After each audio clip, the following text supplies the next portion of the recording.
everybody. You're listening to the Big Chill Podcast. This is episode 31, Captain Cook's Hawaiian Holiday.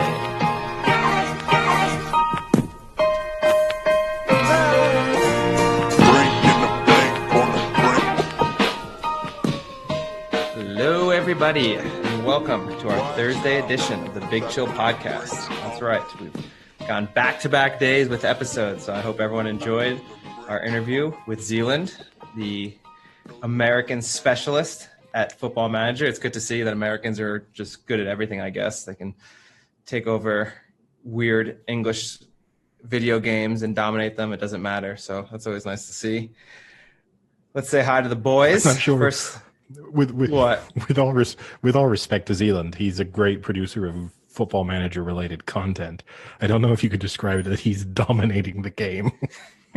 Well, he is dominating the game, Eddie. I can describe it that way. If only you would learn to be good at democracy. If only he could dominate. Seem to have fallen short on that one at the moment. Yeah.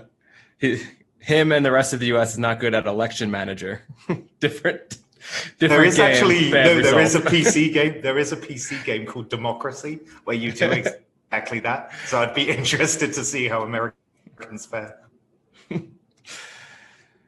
Sam, speaking of democracy and politics, you guys have a nice holiday going on right now. Well, it's not a holiday. Well, some people consider it a holiday. What, Guy Fawkes night? Yeah. Yeah, it's not a. It's also definitely Some anarchists consider it a holiday. It's also a celebration, but it's not like a national holiday, and equally, it's not. It doesn't exactly lend itself to COVID friendly regulations. So probably, I mean, Sam will know better. But have you heard any fireworks today, Sam? Quite a few, actually. I can see them around because obviously people may have bought them like the day before or whatever to do their own thing. But for anyone that doesn't know, basically Guy Fawkes night or bonfire night in the UK is when we celebrate the foiling of the gunpowder plot, which was a plot by Catholics to blow up Parliament, essentially. And it was foiled. So we celebrate it every year by burning an effigy of Guy Fawkes on a bonfire and setting off fireworks to imitate the explosion of Parliament, which I find a bit strange. Why don't they just blow up Parliament? I think it's actually it's an interesting reflection on the differences between America and the United Kingdom in many ways. Like the biggest celebration in the United States is the 4th of July, a celebration of fundamentally a success on the part of America. Whereas the biggest celebration in England is the celebration of a British person failing at what they were attempting to do. Actually, it was a bunch of Irish people. Wait, Guy Fawkes was Irish? I think they were, but it was like an Irish Catholic plot.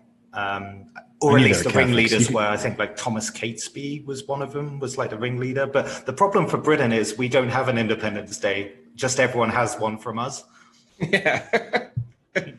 There's not an overly impressive amount to celebrate in this country in terms of like your nation's independence. Because you're like we could celebrate like, something with Bodicea or something. What, like kind of like I'm trying to think, like Celtic Day. Yeah, something to do with defeating the Romans. You know, we could have something like that. But even for you have like your Bastille argument Day, you have like the celebration of the Republic. True. But we have the Queen's birthday, and she has 2 of them. I think Christmas is probably by a mile the most celebrated time in the UK.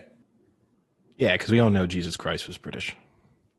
He looks it. Yeah, he does. He sounded it as well. Jesus, yeah. Super British name. Yeah.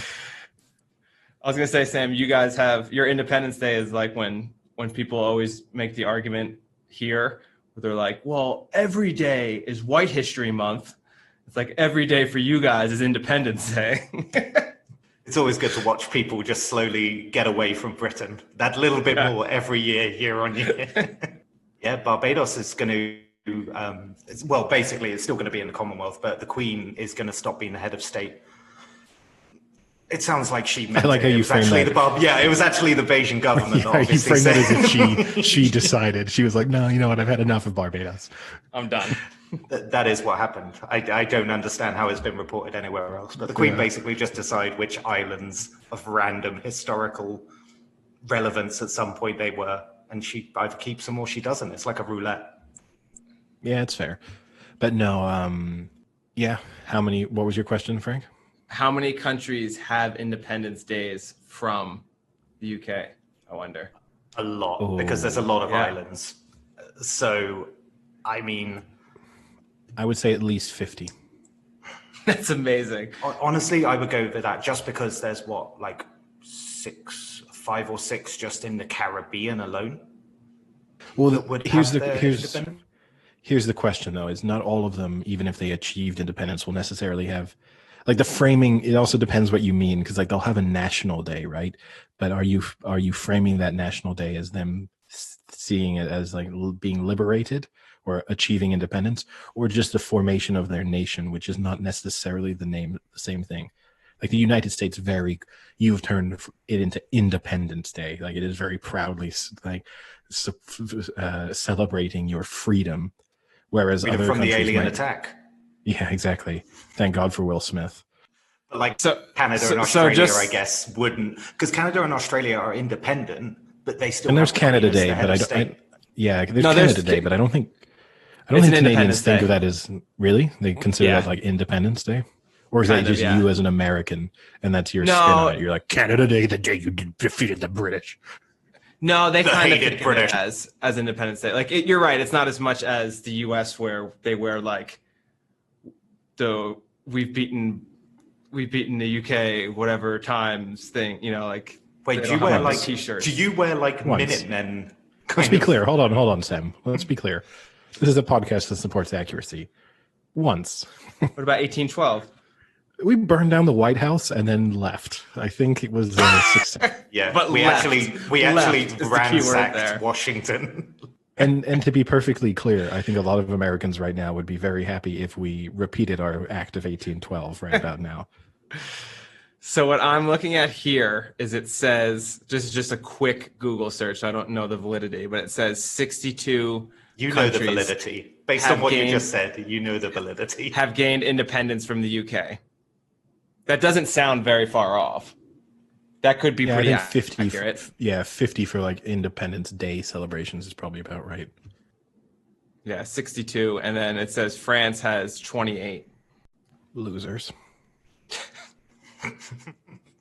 Problem is, isn't there like 240 odd countries? So that represents a quarter of the world that has gained independence from Britain. They said before 1914, the UK exercised authority over 1/5 of the world's entire population.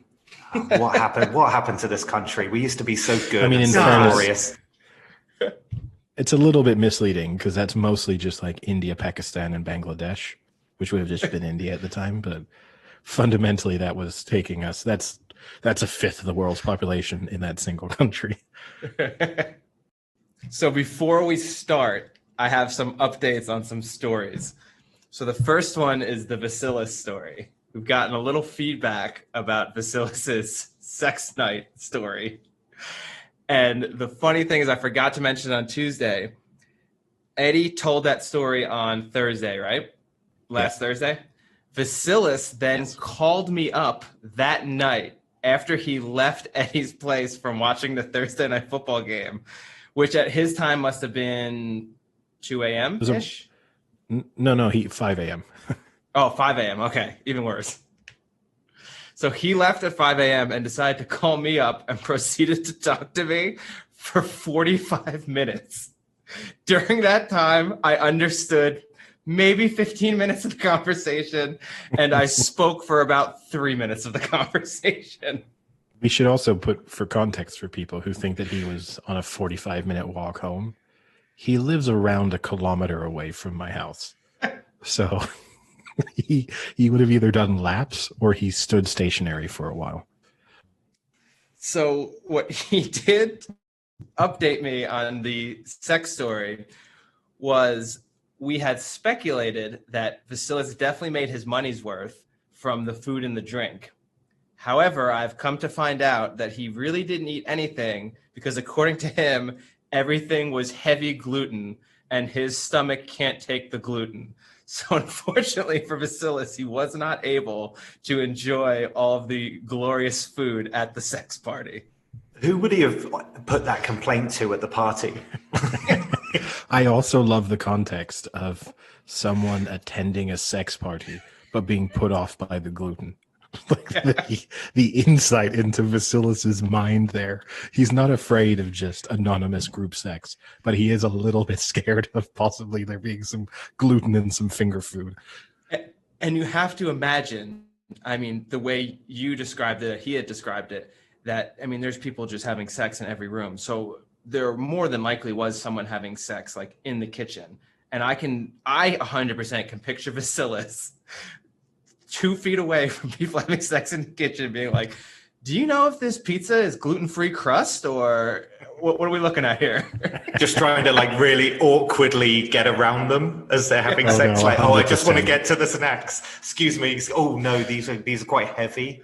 I'm gonna back away. Do you have anything besides pretzels? Just like, yeah, just like he'll just start like sort of rifling through the cupboards in the kitchen, just trying to find something that he felt comfortable to eat. Like, what are you doing? Like, come on, guys, there's gluten in everything. Come on. Yeah, and then he went on about a 10-15 minute rant about why he wouldn't eat gluten during the sex party because of gas and uncomfort. But I couldn't really understand a lot of it. It was a little tough. The other thing that he said that I wanted to clarify, because it was so outrageous the first time we heard it, but this makes it even more outrageous. He clarified on the Scarlett Johansson attending Parisian sex parties. He told me that the person said, as Eddie had mentioned, it's about half the price to attend these parties within the city of Paris, and that there are famous celebrities like Scarlett Johansson. And I said, there's no way Scarlett Johansson was at this party. And he said, no, she was there. And get this, the guy said last time she's really into girls and she had on a strap on and was fucking another girl. I mean, this is a revelation for a new husband, right? Vasilis is like that little kid. Like, he's like someone at school whose like friend is just making something up, and he's just like eating every word of it. Where he's like, Jimmy told me last summer he went to the moon, and he's just like, Jimmy went to the moon, you know.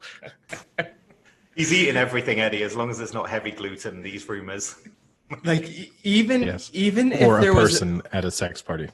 Even if there was the remote possibility that is something she's into, do you think she would be that public about it that someone like Vasilis would easily hear this rumor? Or maybe, Frank, maybe she's operating, we're playing checkers and she's playing chess here.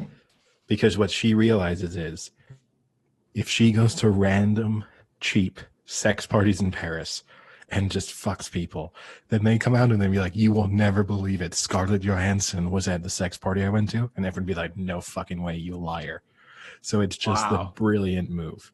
Yeah, you're right. That could be it. Why Paris? She does actually, I will say, City she of does Love. live here. Like she lives here most of the year. This is true. I do know this for a fact. She lives right by the Moose. Really? No way. Really? Yeah, no, I do know this because we have a mutual friend, if you recall, Mona, who used to go to the Moose all the time. Yes. She worked at a clothing store that Scarlett Johansson used to buy almost all of her clothes from. Wow. Is that why we found that strap on next to the Moose that one time in the street? Do you think it was hers? Yeah, her We and could Eric. have sold it on eBay. Eric got for pegged sure. by Scarlett Johansson. You know who's buying it as well. That's the problem. Oh, Eric's probably buying up all the used strap-ons, just hoping they're hers. Oh, Eric, I really hope you're listening. We miss you. Please text us. I haven't heard from you in a while. Make sure you're okay. I spoke to him recently. But no, here's the thing, just to finish up the Vasilis topic. So I did watch Thursday Night Football with Vasilis. Fascinating experience. The guy gets fundamentally nothing about football. This is in spite of the fact that I've probably at this stage watched at least 20 football games with him. I mean, he's watched the Super Bowl with me several times. Admittedly, he once fell asleep in a Super Bowl, which was at halftime of the Falcons-Patriots Super Bowl. And he woke up as Tom Brady was lifting the Lombardi trophy. And he goes, amazing. Just literally, he wakes up on the couch and he went, Falcons won, right?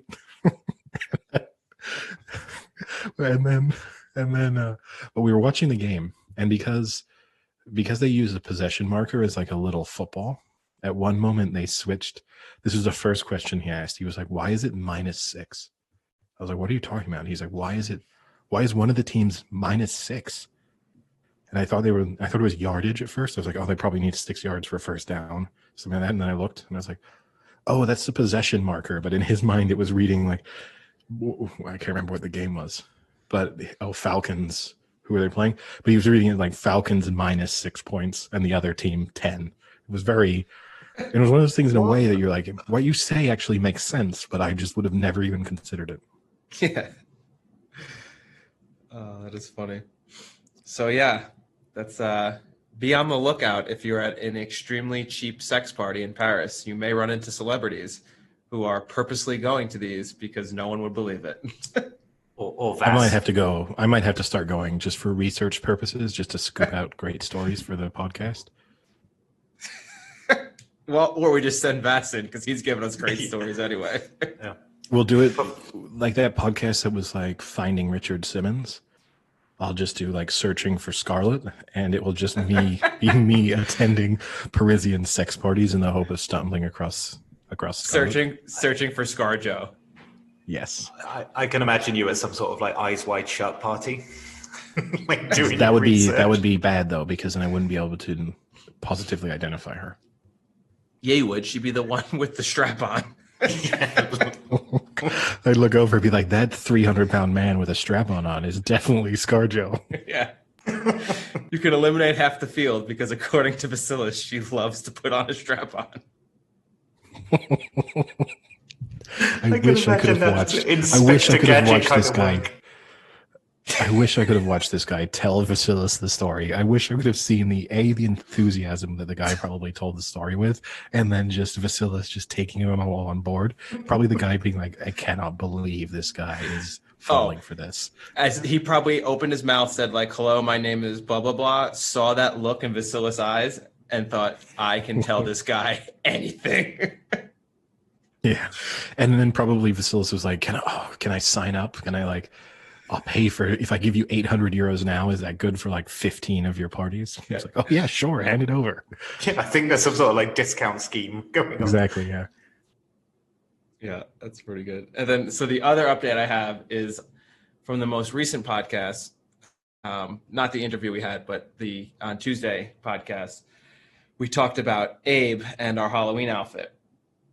So I'll preface this by saying Abe is an interesting person because he doesn't do what like a lot of other people do. Like, you know, everyone will watch Netflix and all these things, and he'll sometimes like, oh, do you see this on Netflix? He's like, no, not at all. It's like, you're the only person in the world who hasn't watched this show. So I sent him the podcast and I said, hey, I think you're going to like the first 10 minutes of this. He then proceeded, didn't respond till the next day and said, sorry it took so long. I had to figure out how a podcast works and how to play it. And I was like, well, first off, all you do is just, like I sent him the actual, you know, like the share, like Apple Podcast share, and he has an Apple phone. Yeah. So all he had to do was push it and it would have played automatically. So that took him the day. So that's the first part. He then goes, oh man, I'll never forget our Halloween. That was amazing. And I said, yeah, I know. Like, what'd you think? And he goes, oh, it was great. So he goes, yeah. He goes, my wife just told me that there's a Frankie D podcast that I have to start listening to. And I was like, wait, what? And he's like, yeah, I like, she said you guys started a podcast. And I was like, Abe, that was our podcast. He's like, really? I had no idea. Wait, had he legitimately listened to it though? Yeah, I think so. So I don't know. So here's the thing. I said, yeah, that was me and Eddie talking about our Halloween thing. And he goes, get out of here. So I don't know if he was saying like he didn't recognize you, or I think the more logical but crazy is that he didn't realize it was me and you, and that it was another person with an extremely similar story about a group of friends who dressed up as the Village People in Paris. And had a friend named Abe who dressed up as a cowboy and raced someone from metro to metro the following morning. My word. Is Abe Joe Biden's campaign manager? Is this No, Abe is Joe Biden. Yeah. So he then said it sounded really professional, and now he's going to go back and listen to all of them. Do you trust him with that based on what you've just heard? I'm going to tell him he can cut probably the first few episodes out. Also, that's a lot of content to catch up on. We're on episode 31 now. We average like 2 hours an episode. Yeah, he's got like 60 hours. He never listened to a podcast ever. You need 2.5 days to catch up now of solid time of just listening to us three discuss things. Lucky him, like in a way, I'm jealous because it's like when you speak to someone who's like never watched The Wire, and you're like, oh, you're so lucky you get to go back and watch it from the start, and you've never seen it. Abe's a lucky guy. He gets to listen to 30 episodes of us, having never heard them. That's like have you never heard a podcast? Also true. We're his first podcast.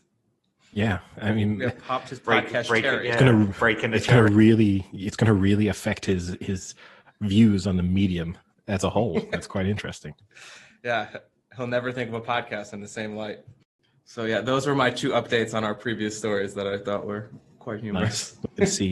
We can see if we can get any more information either on Abe or on Vasilis this weekend. And I guess as we mentioned previous podcasts, and we mentioned Joe Biden there quickly, maybe we're saying in the end, because we did that comparison between, not to really break down the current situation. I mean, we're recording it on Thursday, so as of yet, no conclusion to the election, although it looks likely that Biden will win. Well, wait, Nevada is putting in 1 ballot into the machine every 5 minutes. So at this rate, Nevada will have results in 2031. Perfect. I mean, that's probably the best solution because both of the candidates will likely be dead by then. Yeah. If you've got something to do about it. Yeah. But I mean, we looked at the discrepancies between the polls and the odds. And as it transpires, actually, the odds pretty much nailed it, has to be said. Like, the starting odds predicted a fairly close race. They gave Trump a much higher chance of winning. They pretty much nailed it on the number of states that would be won, nailed it on the electoral college vote total that looks like the likely outcome. So in the future, if you're looking for your predictions as to how an election will go, don't look at 538, look at 365. It turns out they're much more reliable. Gambling's a good way of doing it. Ultimately, they're going to have a lot of information from a lot of different sources, and they're going to collate it for you, essentially. And they're going to present you an odd based on ample amounts of analysis and data. I think go with the odds. Yeah, hands down. Yeah, I mean, there was another one like this too during the Oscars. Oh, I can't remember what it was, but all the pundits had predicted it was a Best Actor award. I forget. It was like 1 or 2 years ago, and everyone had predicted this person, but the odds were greatly different and were favoring another person, and everyone basically was saying, Frank, removing all names and details from this story makes it a totally useless anecdote. You could have said anything. You could have said like the Kazakhstan election instead of the Oscars, and it would have had the same effect. You were like, hey, one time this one thing happened, and one person did this, and another person did that, and it turns out that person didn't do it. Crazy story, I know, but it's true. Well, I was just going to say, because it was the Oscars, and it's a thing that you normally wouldn't think to gamble on. But there is obviously quite a significant market even for entertainment things like that, similar to politics. And the gambling website had predicted it completely right, and everyone else had called it wrong. So I think it's exactly what Sam's saying is that I get they're taking in large amounts of information, even on things you wouldn't think that gambling would traditionally be reliable on.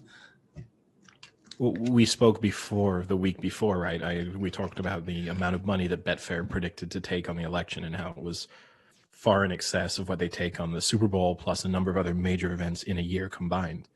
I read yesterday that as of yesterday morning, they had taken over 400 million pounds in match bets on the election so far, and obviously you can still bet on the election even as we speak, so that number will have increased, I'm sure. That's crazy. But then again, the only issue with the gambling is that ultimately it's led by money as well. So if lines move, it can be because of large bets. And I remember seeing that in when the UK had its Brexit referendum, because the owners of like Ladbrokes, before they were Ladbrokes Coral, but like the owners of Ladbrokes came out and they basically said, we're taking a ton of money on the Brexit result, but all the big bets are for remaining in the EU, whereas all of the smaller money is for leaving. And the thing is, because obviously it's like one vote, one person, fundamentally, if there's lots of people betting on leave, then you would probably assume that they may vote leave. And the difference, like as far as a referendum goes, the same person that bets 100K and the same person that bets a fiver is still one vote either way. So that was quite interesting. That it shouldn't have been as odds on as it was. We can all agree, right? It shouldn't be that way. That if you can bet that much more, your vote should count for more. What, because you're rich, you should get more votes, basically? Rich or just reckless with your money. One of two ways. I did see, there was someone who put a £5 million bet. Yeah, for being a degenerate. Someone put a £5 million bet on Trump to win. I did see that, which was the largest ever bet placed on an election in the United Kingdom. And you are right, Sam. That's always the interesting thing, right? Which Vegas often releases that information, which is the total amount of money exchanged on a bet on a particular event. But they also will say the number of tickets, and then they say like the number of tickets for one side or another. And in many ways, that would have been more revealing to know about either Brexit or an election, to not only know, hey, we've had 400 million pounds, 300 million on Biden. It would have been good to know, 70% of the bets we're taking are on Biden. Or, I'm plucking that number out of thin air. But yeah, and we talked about it in our chat. It was pretty interesting. As the night went on, Trump had gotten down, at least on the site that I use, down to a 1-8 favorite. And Biden was basically a 5-1 underdog at one point in the night. And then by the time the following morning had happened, it kind of come back to almost evens. It was interesting to speak to you about it, because the British bookmakers were always a little bit more optimistic about Biden's chances. When you were 1-8 on Trump, Trump was like 1-3 in the UK. Yeah. That's pretty interesting, actually. It's a good thing all that election cheating is going on with that 120K boon in Michigan or Wisconsin or wherever it is. It's good that it's all going against Trump, right? Yeah. I had $10 on Michigan. God damn it. We did warn people, right? Don't necessarily bet the states because you might be facing a very long wait on your payout. And realistically, this might be, if you have bet Pennsylvania or Arizona, you might not be getting paid out until next year. Legitimately, a bookmaker might insist that they will sit on that bet until someone actually takes office. It wouldn't stun me. Also, politics betting is a lot more stricter in its rules. They're not going to give away many concessions. Like, until someone places their hand on that Bible on top of like the thing, they won't pay out.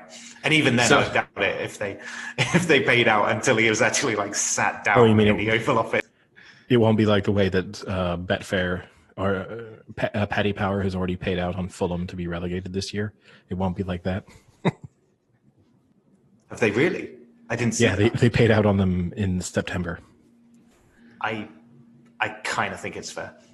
I think they paid out on them after 4 matches or something like that. I was thinking more when they pay out for like a first to the post, and if the horse gets disqualified, they still will have paid out. And I was kind of thinking of like Trump when he declared victory on Friday night. It's like, well, Trump declared victory. He's first to the post. Give me my money. First person to say they won gets the money. First to the post. Paddy Power paid out on Fulham on September 29th. So just over a month into the season. And that's a month also that I think included an international break. So really very little football was played at the moment. They just gave up on them. It must be depressing as a professional footballer and just be like, oh dear. No, but of course there was that issue in the past, right? There was that year they paid out on Arsenal to win the Premier League and United came back and won, right? Yeah. That happened with bookmakers. They all paid out in February and then ended up having to pay out twice. Yeah, and then Fulham did actually go and beat West Brom last time out.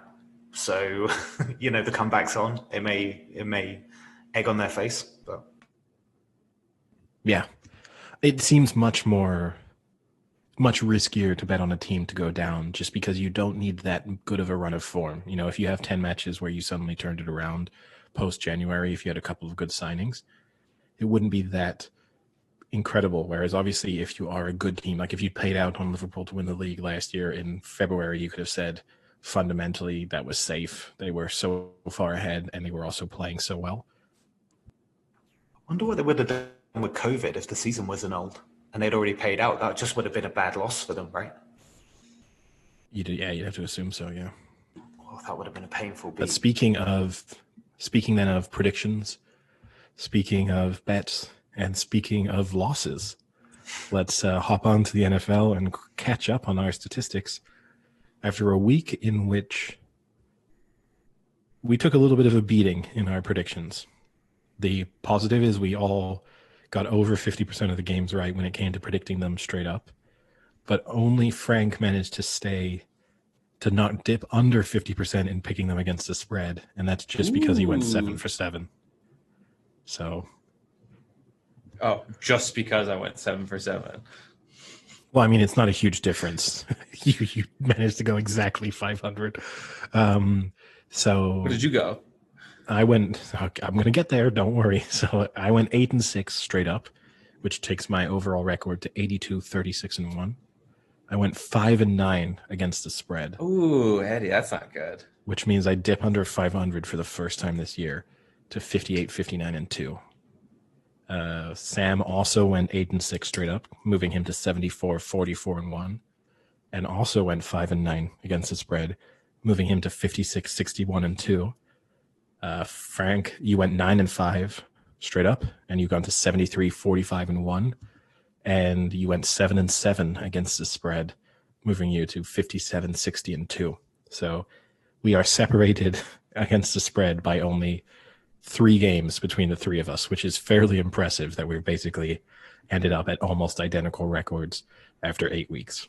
Now, my 2 over you both of you this week in the against the spread was that 2 specific games where I took a different one than you guys did. Well, not exactly. You also took the Lions.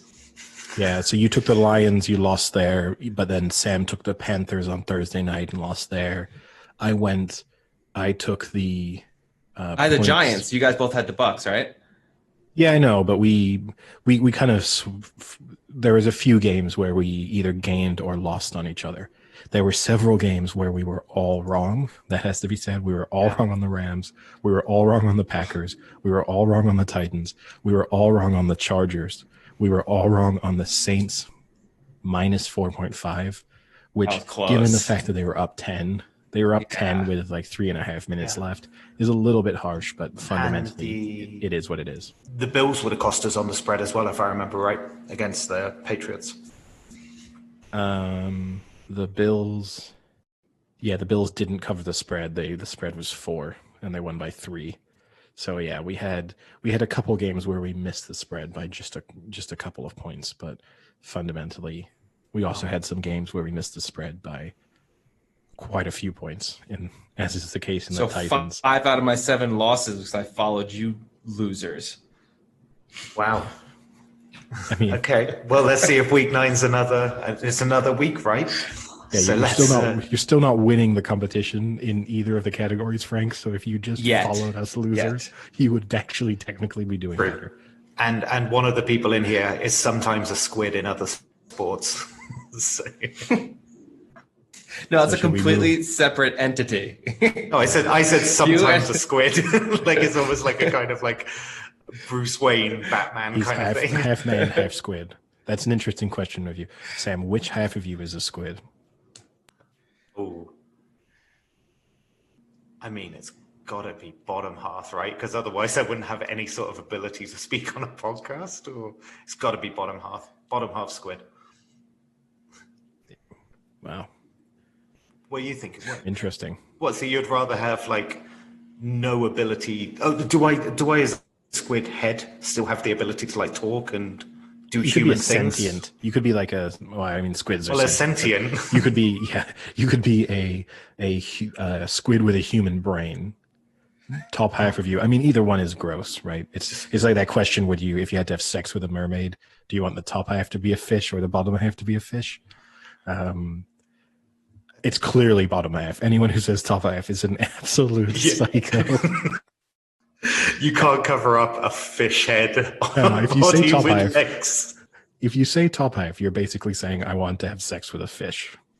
Are you?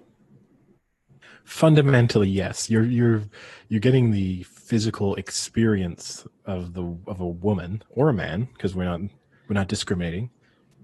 With gender agnostic. Then it would be a merman, Dad. Merman, Dad. Merman. I don't know that reference. Wait, Zoolander. Oh, okay. Okay, it's amazing. He's a mermaid Frank, your ability for your ability to recall very insignificant quotes from fairly insignificant movies compared to your inability to say remember what you had for breakfast yesterday. It's quite. Yeah, well, that's. Is that why you voted for? Eddie. Is that why you voted? Is that why you voted for Joe Biden? It was the first time you've looked at a political candidate and been like, I can see a little bit of him, of me in him. No, I voted for Bill Clinton. that vacant look in his eyes, I can totally see that. Hey, he's your next president, Frank. Show him some respect. I was saying that. He's not my president. I know he said something. He's not my president. I want to be clear. Yeah. He is not my president. Hashtag not in my name. Hashtag But not anyway, my yes. president. So, Week 9. Sam, you want to get us underway with our Week 9 picks? We get to start off as a Niners podcast. Yeah, firstly, I just want to congratulate Brady for taking the record on most touchdown passes. Oh, I know. Breaking news, guys. Breaking news. Brady retook it. I mean, thrilling. Just two titanic quarterbacks going head to head, toe to toe, just exchanging blows. And we're going to get to think how exciting it's going to be this weekend because they play each other. So drive for drive, they get to break news one after the other. Yeah. It's going to be amazing. There's this mess of a ticker on the bottom of the screen as they're like writing text over the previous text. We spoke about this, right? The idea: do they come onto the field and celebrate? Like, are they gonna have like a pause after every touchdown? Like fireworks go off. They come on, carry Brady off the field after one drive, carry Breeze off after the other drive. Just a stadium filled with smoke after a while. Game ends up taking 9.5 hours to be finished. All right, Thursday night game. Yeah, Friday morning, depending where you are. Packers at the 49ers. We get straight into Niners Nation here. Eddie. Very sad Niners Nation, it has to be said. I know Frank is going to... I know exactly what Frank is about to say. But Niners just crippled by injuries now. And also now COVID, positive COVID tests and things. To put it in context of like how much they're going to be missing, particularly offensive players. Already the defensive players in Joey Bosa and a few others are already out. If you look back to the last time these two played each other, which was in the NFC Championship game back in January, when the Niners absolutely destroyed the Packers, I think 9 offensive players for the Niners touched the ball over the course of that game. All 9 of those players will not be playing in this game. And only one of them because he left the team, in Matt Breida, because he left the team at the end of last season.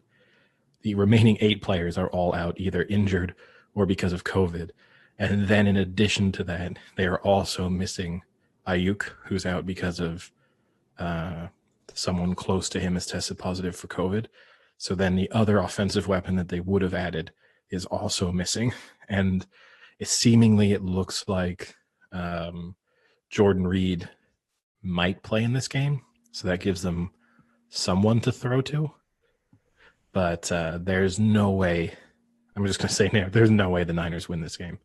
The line has moved massively. I think it was like 2.5 when it first came out, and then it's gone up to 7 at the moment. So it's. I forgot to mention that the Packers are favourites by 7 points, and I saw the kind of COVID stuff and the injury stuff, but also just on a side note as well, the Vikings loss for the Packers was pretty bad, and I expect a good team to bounce back, as we always say. So, coupled with that, I'm going with Packers in the spread. It sounds like you're going 49ers, Eddie.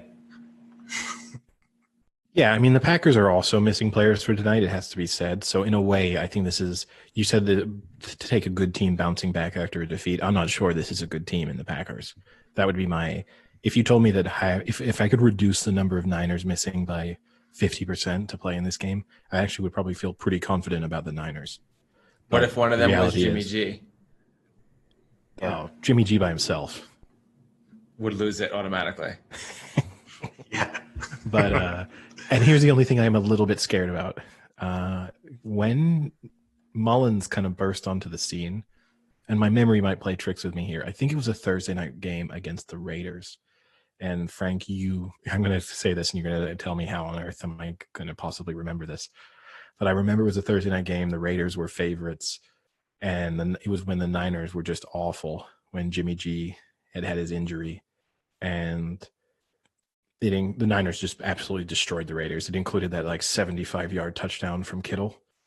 Now, there's this element here where I'm just a little bit scared of the team that's going to be, there's suddenly going to be all these guys coming off the bench and from the practice squad, and they're going to be making plays, and you're going to get that Thursday night announcers being like, oh, this guy was stacking shelves a week ago and now he's scoring touchdowns in Thursday night football. I can kind of see those things coming, but fundamentally I think they're just this is like a Niners D squad and not the double Ds that we've referenced in the past. So I'm going to take the Packers and the Packers to cover the spread. And I think I would take the Packers -10 in all honesty. Yeah. I mean, Eddie failed to also mention they've lost Quan Alexander, one of their best defense, one of their best linebacker who was traded to the Saints. Third best linebacker. Okay. Right now, he would probably be the starting QB at this point. But the interesting thing, Aaron Rodgers, 4-6 against the Niners. So he does not even have a winning record against the Niners. But I cannot go against a even decent team after a loss against a team that's mediocre at best. So I will take the Packers and 7. I'll still take them. I'll take the Packers -7. The interesting thing here is the over-under is only 48. To me, that seems really low, considering I think Mullins can actually put up 20 points when it's all said and done. And that would mean that if they held the spread 27, 28, 20, I mean, it's right there. But I think it's going to be 35-21 kind of game. I think it's going to be way over 48. I will be taking the teaser of that over. So you're so confident in the 48 that you're going to tease it lower? Yeah. Great. What a great approach. I love the 48, but only if it's 6 points lower. If only I could tease that to a lower value, then I'd be more sure. No, I'm saying I'm going to put it in my weekly teaser. I'm not saying I wouldn't take it straight up. If I had money in my betting account, I would take it straight up. But desperate times call for desperate measures. All right. Next up is the Ravens at the Colts. So Ravens are 1.5 point favorites. I want Frank to start this one out because in a way, this is a tough one for him. This is two teams he fundamentally hates every week. So let's see who he picks. What's the spread? 1.5. Ravens are favored, right? Yeah. Yeah, this is tough. So, I mean, I am always adamant that I do not think Lamar Jackson is a great throwing QB. when he's facing a good defense. And here you Don't have say this again. You frame this as if there's so many people, a great throwing QB. We're going to go over this again. We went through this. Yes, I pulled the first article I pulled up that said he's an elite throwing QB. From it took me 7 seconds to pull it up from last year. Year. 7 seconds is a pretty long time for a Google search. Well, I don't have great internet here because I'm having to stream. You of all people should know about bad internet. You're trying to flex. Yeah, but also he's got to open up Google. He's got to open up Google. No, I have to open up Yahoo. Type it. Alta Vista. I have to open up Yahoo, type in Google, and then search it on Google. He puts in his AOL Online disk. He puts that in, and then here's that horrible 56k modem noise. The dial. Exactly. What an impression! It's like we're there. Getting back to it, we just mentioned the good team after a loss. I still think the Ravens are a good team. I just think they can't rely on Jackson to throw the ball. I think they should just let him be a great running QB that he is. They have a good defense. They were close to winning that game against the Steelers. I mean, they had that drive at the end, right? They could have scored to win it. So it's not like it was a terrible loss against the Steelers. The only thing that scares me is the Phillip Rivers seems to be heating up a little bit.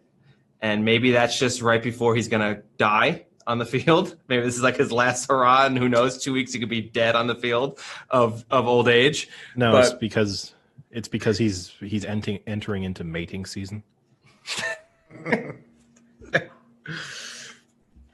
So that scares me. Phillip Rivers always scares me. I can never bet with him, and I can never bet against him because you never know what you're getting with Phillip Rivers.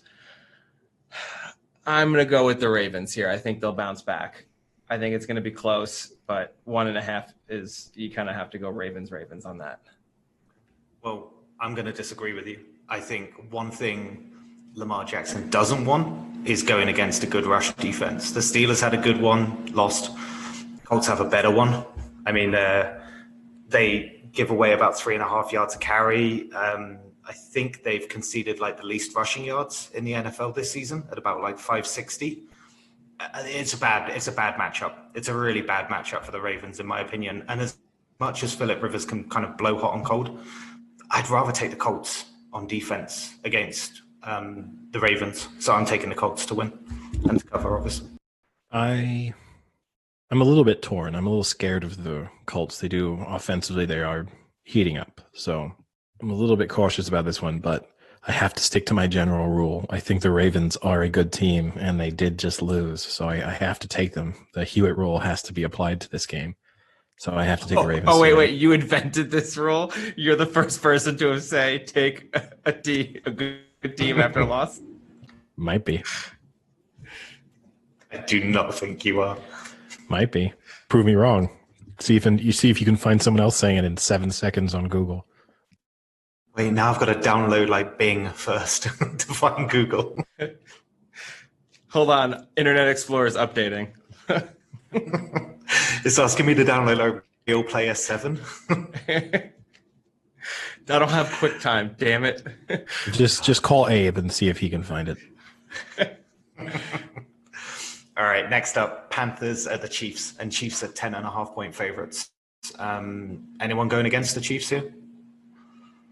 I gotta stop. I keep getting burned every week almost. I keep saying like they're playing with their foot, half down on the pedal, playing in third gear, whatever other analogy I want to use for how they're not taking opponents really seriously. But I mean, I've also disliked the Panthers all year. So fundamentally, I've backed myself into a corner here.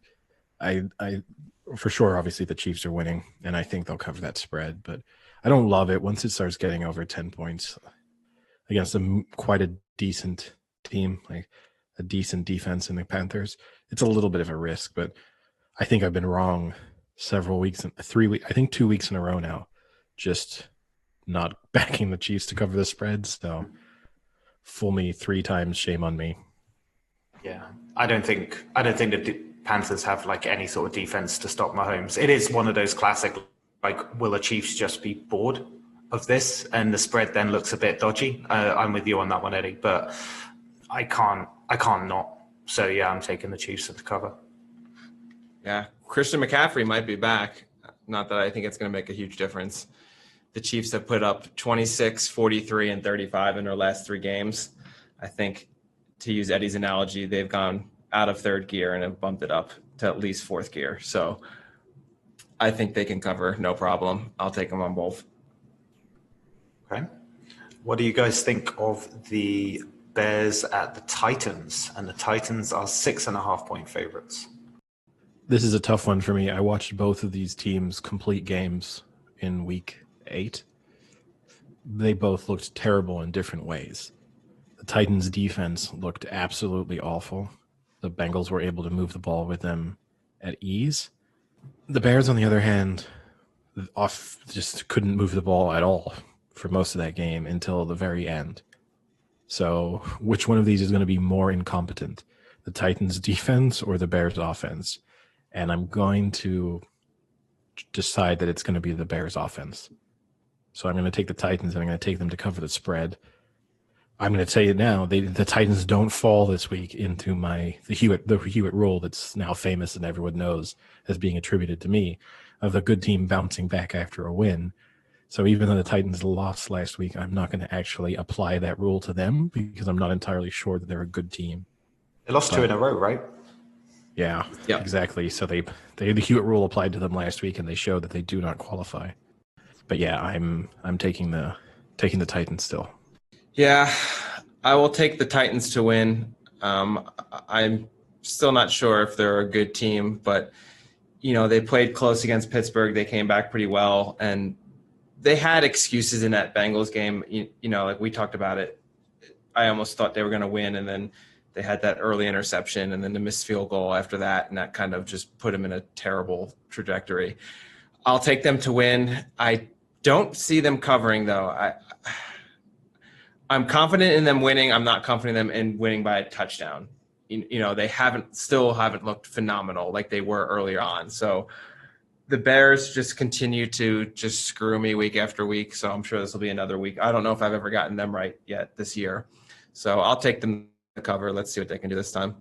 Sorry, you said not a game I'm very interested in watching. You're taking the Bears to cover? Yeah. Okay. I actually agree. I think this one will be close. The Titans look pretty well. They look bad against the Bengals, but the problem with the Bears is they've just got no offense to complement what is a pretty all right defense. And I just think that the Titans will win, but I think it'll be closer. I just think the Bears defense will keep it close against what is a pretty good Titans offense. So I'll go Titans win, but I think the Bears will cover the spread. I like that you say this is a game you probably won't take much interest in, Frank, but the reality is this is probably 2 playoff teams playing against each other, which is kind of depressing, but they'll probably both be playing in January. Do you think the Bears can make it? Yeah, because in a way that division, which at first looked like a really strong one, now looks like a pretty weak one. They still have a pretty tough schedule left. They have Titans, Vikings, Packers, so they could lose their next 3.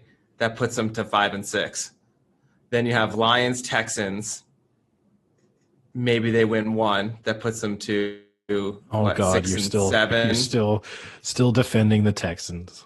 Oh, we've got them coming up. That'll be fine. And then Vikings, Jaguars, Packers. So lose 2 out of 3 there. So you're looking at them maybe winning realistically. Okay, let's say they beat the Lions, the Texans, and the Jaguars. They're looking at 8 and 8. They'll probably win one of those other games, though, right? There's a solid amount of divisionals in there, and usually that can throw up some pretty different They're not going to beat the Vikings. Well, okay. Well, yeah.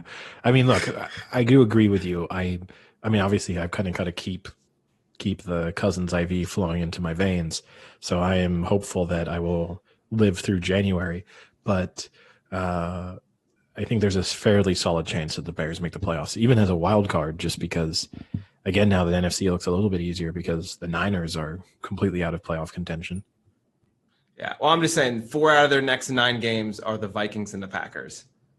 Oh, no, but this will determine their fate, right? Yes. But there is a scenario in which they win 3 of those, and suddenly they're absolutely certain to make the playoffs. Yeah, that scenario doesn't exist. Stubborn as ever. All right.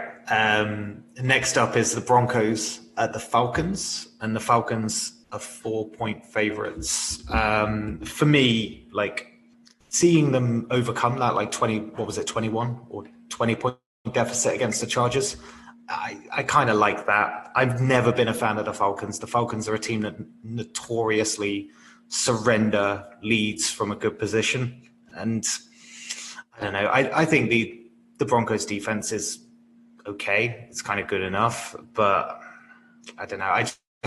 There's sometimes where you just go with a gut and it keeps going against the Falcons. And until last week, it served me pretty well. So I think I'm going to go Broncos and cover on this one. I think we're going to see another Falcons meltdown. Yeah, I mean, it's really interesting, right, that the Broncos have somehow ended up playing back-to-back games against the two teams that are now famous for blowing huge leads. I mean, the Chargers and the Falcons are doing it professionally. And I mean, obviously professionally, literally looks like their goal is to dominate 3 quarters and then absolutely fall apart in the fourth. That being said, one interesting fact, when I was kind of trying to research this game, and maybe I've just somehow managed to avoid this fact, even though I read Pro Football Network fairly regularly. Pro Football Network, the guy who was writing about this game is called Ryan Gosling, which was, I mean, kind of interesting. But at first I thought it was a joke and that they had a bit where they use famous actors' names and pretend that they've decided to write a piece on a random NFL game. But it turns out he's a legitimate Pro Football Network writer. So now, wait, here's a question.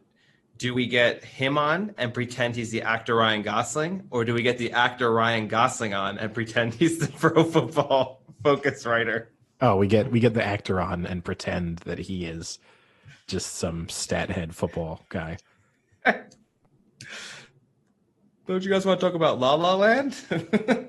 No, we want to talk about why the Giants need to move on from Daniel Jones.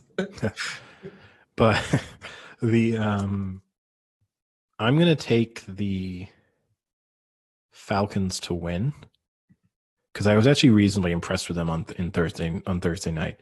Offensively, they moved the ball really, really well. They should have won that game more easily than they ended up doing it. They looked a far better team on Thursday.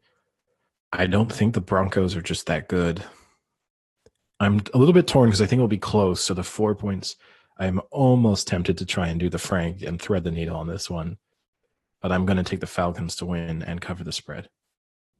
Yeah, this is another game. I do not trust the Broncos. I've said it every week. I think Drew Lock is a terrible quarterback, and his stats were great last week, but those stats were largely because of a fourth quarter meltdown. Before that, he looked atrocious as usual. When we're talking about Drew Lock, can we also just address the fact that he did the absolute dorkiest dance after they scored? I mean, that was just the worst thing I've seen on a football field in years.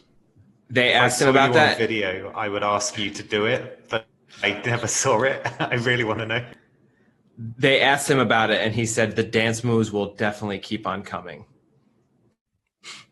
Okay, then I like the Falcons even more. He deserves to lose. Yeah. So I'm not sold on them. This, though, is a stat that makes me very nervous. The Falcons are 0-4 straight up and against the spread, being a favorite this season. While that does scare me, the other part of my brain says, you know what it says, Eddie? They're due. They are due for a win. So I will take the Falcons as the favorite to win straight up, and I will take them to win against the spread. And also we'll just throw this joke in anyway, right? Donald Trump has already blown a big lead in Atlanta this week, so the Falcons don't need to do it this time around. Nice. Did you just see the news that the campaign team for Trump just came out and said that he's not going to concede?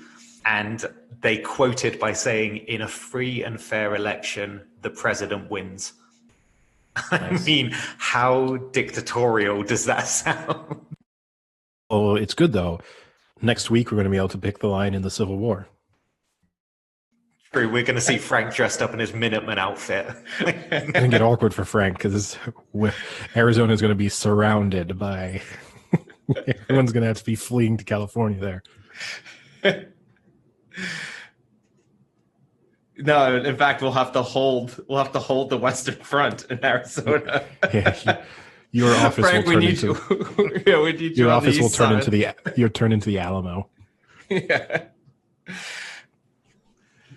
I can imagine Canada. just hearing you still doing the podcast though, but just hearing like sporadic gunfire in the background as you're like warding off like rival supporters. We joke, but which one's more likely? What we just discussed, or the Bears making the playoffs? Civil War or the Bears making the playoffs? Yeah. It's a bit unfair, really, because the Civil NFL would War. probably the NFL would probably be cancelled because No of way. the Civil Roger War. Goodell would play on no matter what. They would pause fighting so that games could be played on Sundays. It's called Soldier Field for a reason, right? Exactly. Gotta respect the soldiers. But ironically, just- the Bears won't be playing on that field come playoffs. Or you'll just get scenes like out of the Batman movie. Oh God. Jesus. Okay. All right. I don't know who to go to first with this one. Do we go to Frank's insistence that the Lions are okay, or do we go to the Kirk Cousins IV scenario? It's the Lions at the Vikings, and the Vikings are 3-point favorites. Let's go to the Kirk Cousins the Lions looked so good last week. I'm sure Kirk Cousins is just shaking in his boots. No, I mean this is easy because from what we're seeing, Stafford's not going to play. Yeah, he's And placed on that list, if there's one thing I remember about the Lions, when Stafford was out, they were basically a high school football team last year. I mean, what was his name, Eddie? I can't even remember the quarterback that came in. He was so bad. Last year? I can't remember. This year it's Yeah. Chase Daniel, right? No, it wasn't Chase Daniel. It was. But this year, this year, that's who it is. I mean, I still don't trust Chase Daniel either. So for me, I mean, Minnesota obviously looked much better against the Packers. The Packers had no answer for their run game. They could not stop them. I think they still think they have a shot at the playoffs. And, we just discussed they still play the Bears twice. So, they can still play the right teams to put themselves into contention to make the playoffs. So I will stick with Minnesota in this one. And at least for me, the line is gone now because of the Stafford whether he's going to play. I saw 3, but the problem was that was probably picked. I found that line before. So, yeah. I mean, I don't know how far it's going out, but I mean, there's a better question, right? Do we all think that, Eddie? Do you think the Vikings will win? If so, are we all agreeing a line? We would say we'd take, or I say it's probably going to be like, what was it? It was 3. It would probably be around 7 then. I would say probably a touchdown. Yeah. Should we Driscoll, do that instead? Eddie, wasn't it Driscoll? Yeah, I could have. Yeah. Oh yeah, he was great. Yeah, we can. I mean, we think that Stafford is only a 4-point impact on the Lions. They're missing other players too, right? They're missing Golladay. They're missing a few other players. Let's say 7. We'll take 7, and you know what? We can make an adjustment. We can speak to each other and make an adjusted pick if it's significantly different to 7 anyway, and we'll just talk about that on Monday. But if we say, I'll put it this way, I'm confident in taking a Vikings team against a Staffordless Lions, probably up to around 8. So unless it's over 8, I'll stick with the Vikings. I'm wrong. It was David Blow. Remember him? Yeah. How could you have forgotten, Frank? Yeah. The jokes you could have got out of that. God, that was awful. All right, Frank, Texans at the Jaguars, and the Texans are 7-point favorites. And well, they should be, because they are going to smoke the Jaguars here. That the Jags have playing that 1-6 team in that divisional game. The Jags have lost 6 consecutive games, and 5 of those were by more than 7. And now they don't have the quirky Gardner Minshew playing. And the Texans have won the last 5 times they played Jacksonville. Put those together, and that's a big Texans win. Look out, Deshaun Watson MVP. Yeah, I mean, look, I'm going to take the Texans, and I'm going to take the Texans to cover the spread. It's not because they're good. It's because they're about to play against a sixth-round quarterback who's making his first appearance in the NFL. So it's if they can't beat this, then they're basically almost not an NFL team.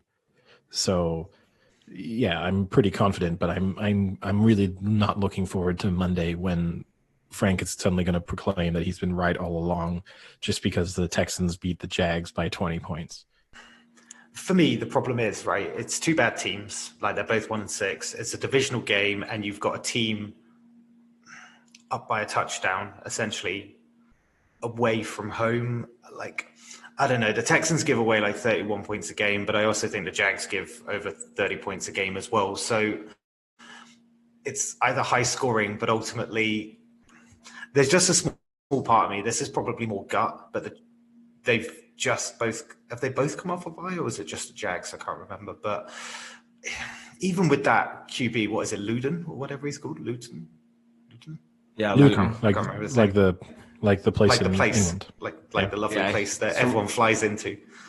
He's from Oregon State. What's their nickname, Eddie? The Beavers.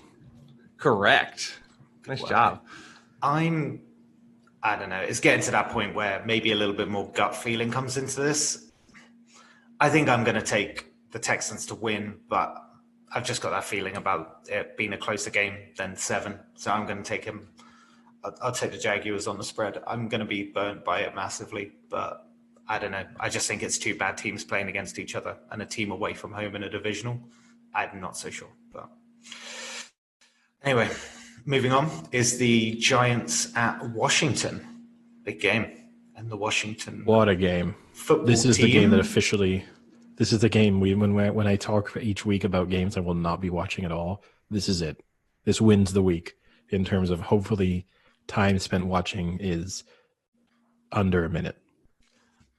So what I found interesting about this one, though, is that Washington actually have one of the best pass defenses in the league. And I think they're like 6th in the stats for like sacks. They've got a good defense. Like, they've got a pretty solid defense. And when you think, okay, he's up against Daniel Jones, who made those 2 pretty costly picks in the Bucs game. That's an understatement. I think, yeah, true. I say pretty, Fuck you, Eddie. but it's probably just adding words needlessly. But I actually think the 2.5 is good value on Washington. I think they'll stop the Giants pretty easily, and they'll put up some pretty regular points. Not a lot, but regular scoring. So I'm going to take Washington and to cover. I'm a little torn because actually the Giants looked pretty good on Monday night. Overall, I actually was impressed. The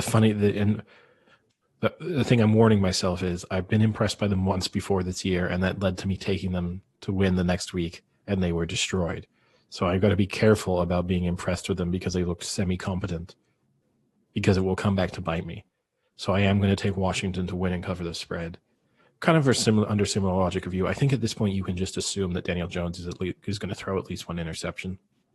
The question is, will it be a game-changing one or just irrelevant?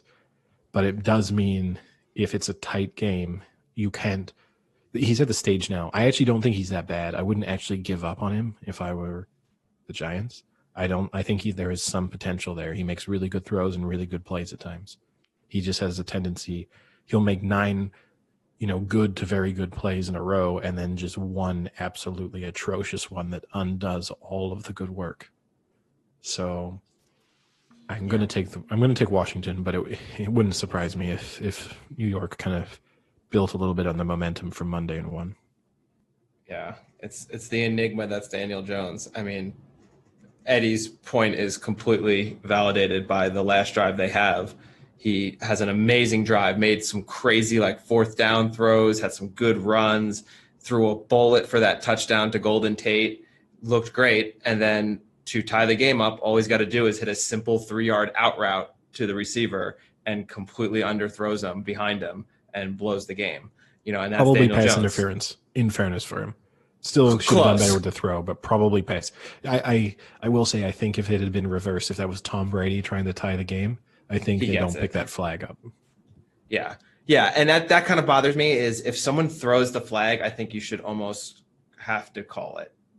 Well, unless the other official had like the absolute clear view and the other official who threw it had an obstructed view, which wasn't the case, then I don't understand how you can overturn it. I mean, I just don't get, because they had this twice in that game, right? That were on both occasions they picked up the flag, once for the Bucks and once for the Giants. Now, it was a much more significant play when they did it for the Giants, but on both occasions, the official in the best place to make the call through the flag, they then huddled and spoke for 90 seconds, 2 minutes, over 2 minutes almost, and then decided, no, actually, no flag. I don't understand what they're talking about in those huddles when the person with the best view thinks it's the penalty, unless they are getting information from somewhere else. Like, this is the only thing, which they're not supposed to be getting, right? But unless you're telling me, which would make way more sense, is if in their earpiece someone was like, "Oh, bang, bang, play, pick up the flag." But is the guy on the other side of the field coming across and being like, "Well, through the 20 players, I had a feeling that maybe it was pretty close," you know? No, Eddie, I've seen the Buffalo Wild Wings commercial. They're getting together to give the people more time to eat their wings. That's what they're doing. Is come on, Baker Mayfield in that one? No, sadly he's not. That's why they're not that good. Baker Mayfield, a true classic actor, classically trained. I should say, just because it's important, just the source that we're taking these lines from, not that anyone will be that interested, but the Packers are now only 6.5-point favorites. We all took the Packers anyway, so it doesn't change anyone's pick. But Daniel, like, the other thing about that pass interference that bothers me is he did make a bad throw, and had Daniel Jones made a better throw, he catches that regardless of the pass interference or not. But I think it's unfair to say, like, oh, it doesn't matter if it was pass interference or not. It was Daniel Jones' fault because it was a bad throw. Like, I think that's kind of unfair, because if that were Tom Brady and he made a bad throw and got the call, no one would still be saying, like, oh, well, Tom Brady still should have thrown it. They'll be like, oh, well, it's pass interference. That's why he didn't get it. You know, so he gets a bad rap for that because of that flag being picked up. When, yeah, he could have hit him, but it still was pass interference, probably. Let's also be real. It wasn't a bad throw. It just wasn't Had he good. made a good throw, it didn't have to be a great throw. If he had just made a good throw, they score. Yeah, but that's why it's not bad, right? Like, it was right at the receiver. He just didn't. It's a 5-yard out, though. He just didn't lead the receiver away from the defender. But it wasn't awful. It wasn't like you didn't see him throw it and be like, "My God, this guy is an NFL quarterback."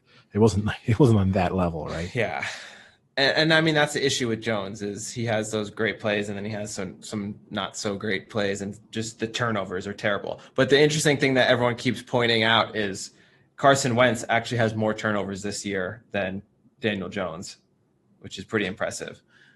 They should do. I hope we get to a stage where we're getting breaking news when Breeze or Brady throws that, and then the turnover record. Like, if we can just get constant breaking news going on in the final few weeks of the season, I'd be so happy. That would be funny. I mean, the Giants beat the Washington football team 3 weeks ago, so it was close, and Washington missed the 2-point conversion there to win it. But I'm going to go with what Eddie said, and the Giants have looked much better of late. They probably should have beat the Eagles. They probably could have at least put the Bucks into overtime. And Washington has a good pass rush, but I'll stick with the Giants. They seem to be heating up a little bit, so I'll go Giants over Washington in both. Congratulations, Frank. It's not over yet. There could be it's not over yet, but you managed to get through probably the longest period of time that you've ever spoken about the Washington football team without using the controversial word. I'm going to have to go back and re-listen to this because I have no idea what I said, because in my head, all I kept saying is, just say Washington football team, just say Washington football team. Interesting enough, Frank, that's pretty much all you've said. That's all you said, yeah. All right. Next up, the Seahawks at the Bills, and the Seahawks are 3-point favorites. Tough one. Really tough one. Because you can see really obvious flaws in both of these teams. And the issue here is the Bills might have flaws on both sides of the ball, whereas the Seattle clearly has flaws only on one side. So in a way that should make me prefer the Seahawks, but I am going to give the Bills one final chance to prove that they are a good team. And I'm going to take the Bills to win. And I'm going to take the Bills +3. Wow. So, I mean, yeah, fair enough. But for me, I'm going with the Seahawks and to cover here because when you look at the Bills, their last like 4 outings, what is it like? They put up 16, 17, 18 and 24. And the last 2 are against They've been saving the points. They've been saving the points for when they need them. Well, they're going to need them. There's an argument for that, but boy, are they going to need them. And if they're not posting them against the Jets and the Patriots, I'm not so sure. I'm not so sure if this suddenly ramps up against a better team. Granted, not a better defense, but against a better team that is easily going to put up 30 plus. So for that reason, I'm going to go Seahawks and to cover. Yeah, I mean, look, I like the Bills. I want to root for the Bills. I hope they do well. I think they're a good team. They're a fun team to watch. I like Josh Allen. But you're talking about a team who was losing to the Jets at one point, and a team that had Cam not fumbled that ball on the 15-yard line, they might have lost or at least went to overtime in that game against a not so great Patriots team. Go to the other side of the ball, and you have a Seahawks team who's going to put up 30 almost no matter what. And I don't think the Bills can put up 30 right now. I mean, I hope they get back to, what they were doing and what they were expected to do. But right now they don't look like that team that can hang with a team like the Seahawks. The other thing that does suck for them is you would normally have the Seahawks going to Buffalo in a pretty hostile stadium in November. But unfortunately, they don't allow fans, and it's supposed to be 71 degrees. So they're going to lose all of that home field advantage aspect of it as well. So I'm going to go Seahawks and Seahawks to cover. We don't really talk. We know early on in the year, we spoke about the weird fan noise kind of pumped in sound levels in places that have no fans. And we mentioned in a couple games where we thought maybe would have made a difference. I think the game we really spoke about that was in the Seattle New England game when New England was able to drive down the field and obviously came up short in the end, but on that final drive and what difference a home crowd might have made to that situation. It is interesting. That when it got stopped on the 1. Exactly. It is interesting watching a lot of these games now where you do watch they're having a lot of close games and just the total lack of noise. It just means that teams on the road almost have an advantage at times just because you're able to so easily communicate. You want the ball last. All right. Raiders at the Chargers, and Chargers are 1-point favorites. So complete toss-up. I don't get this one, to be honest. I kind of feel at this point that the Raiders have proven themselves to be at least pretty competent, and I don't see a lot about the Chargers to love. So I'm going to take the Raiders in this one. Whoa. Not a Herbert fan? I do not love Herbert. I mean, I just don't. No, I want a detailed analysis, Eddie. I want it right here, right now. What's not to like about Jake Herbert? I think he looks really good, and I think the Chargers should be. The Chargers should be very happy with themselves in the sense that they definitely have a quarterback that they can stick with for a few years to come. That being said, he does also have the tendency to not come through in the moments that really count yet. That might change over time, but he's been put in a few situations where he's needed to be a little bit clutch, and he hasn't been so far. So here's a good question, Eddie, I have for you. Actually, I like this. It's a very small sample size because he's only been starting since week 2. But have the Chargers done a better job with their 2 franchise quarterbacks than the Giants have? Because obviously there's that huge debate with the whole Phillip Rivers, Eli Manning draft. And now they both had that QB for how many years? 14 years? Yeah, even a bit more, right? Maybe 15, 16 years. Yeah. And now they've gone out and gotten their next franchise quarterback with the Chargers and Herbert and the Giants and Daniel Jones. Who has done the better job so far? The Giants or the Chargers over the past 18 years, whatever it is? You'd have to say the Giants because they won 2 Super Bowls with Eli Manning, and the Chargers never even made it to the Super Bowl. You But could how even many would then, Phillip Rivers have won if he were on the Giants? no more than 2. I mean, let's put it that way. No, definitely no more than 2. And then on top of it, right, Eli Manning has 2 of the most iconic Super Bowl passes of all time. Probably the most iconic play in Super Bowl history in the helmet catch. And then the pass in the second Super Bowl as well. Another one of the great plays of the Super Bowl. So also, if you're being really critical of the Chargers, you could say that their persistence with Manning and with Rivers in the end cost them the better quarterback, right?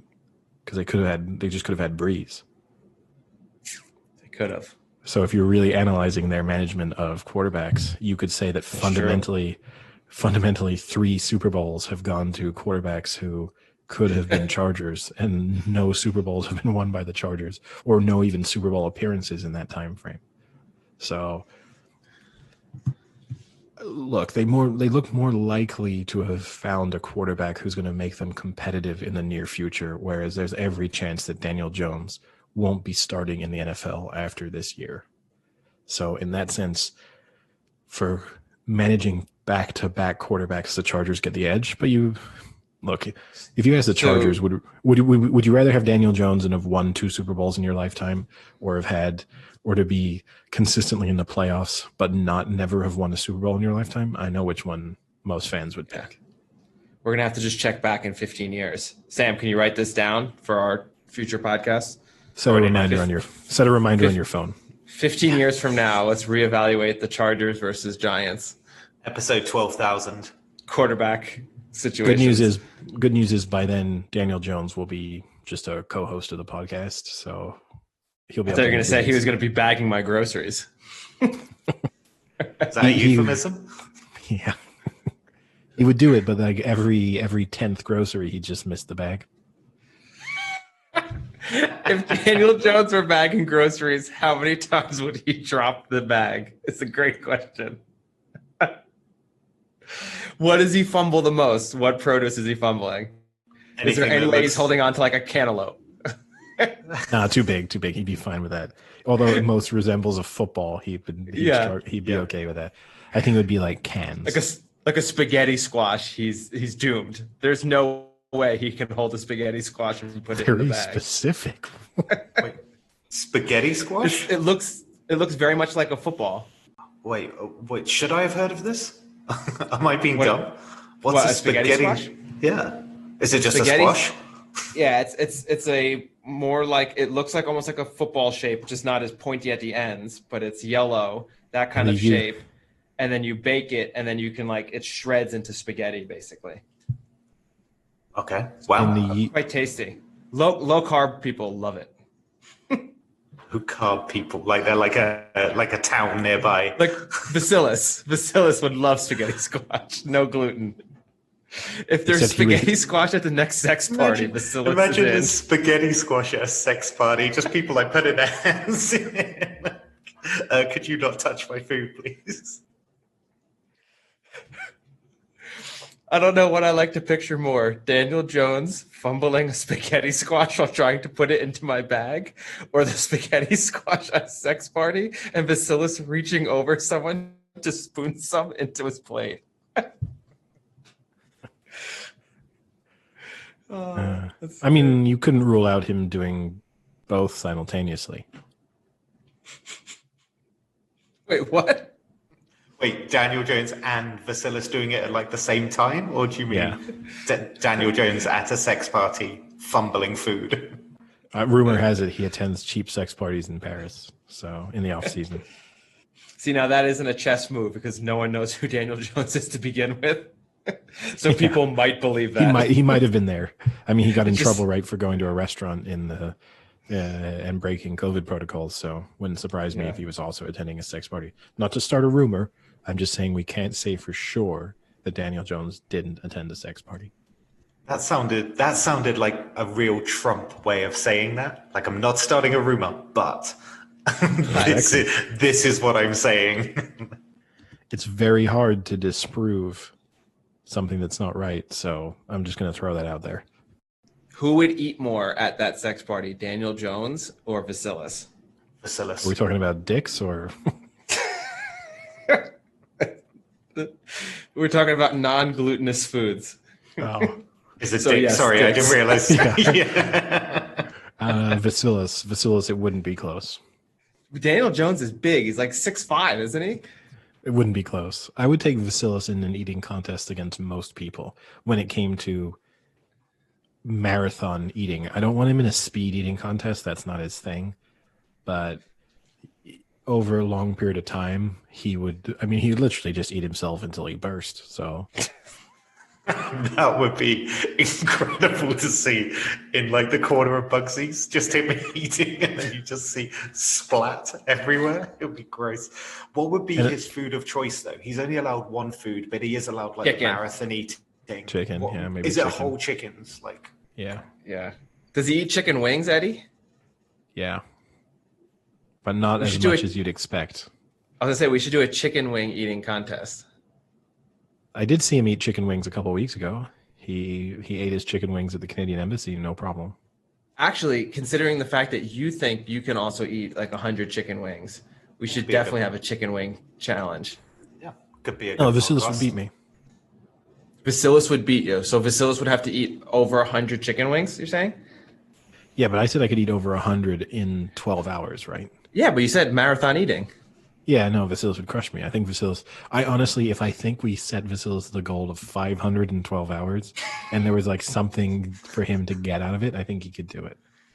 He would shit himself, but What a trooper. He wouldn't even leave the table. and this is no. See, that's the other thing. You'd have to give him the allowance, not puking, but you'd have to give him the allowance to like go to the bathroom, lie on the floor naked.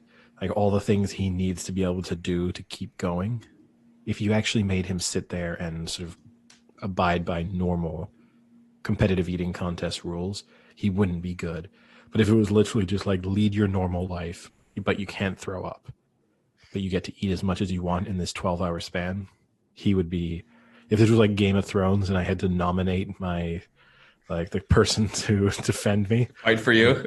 exactly, it's Vasilis. Yeah, we should. Now we definitely need to visit.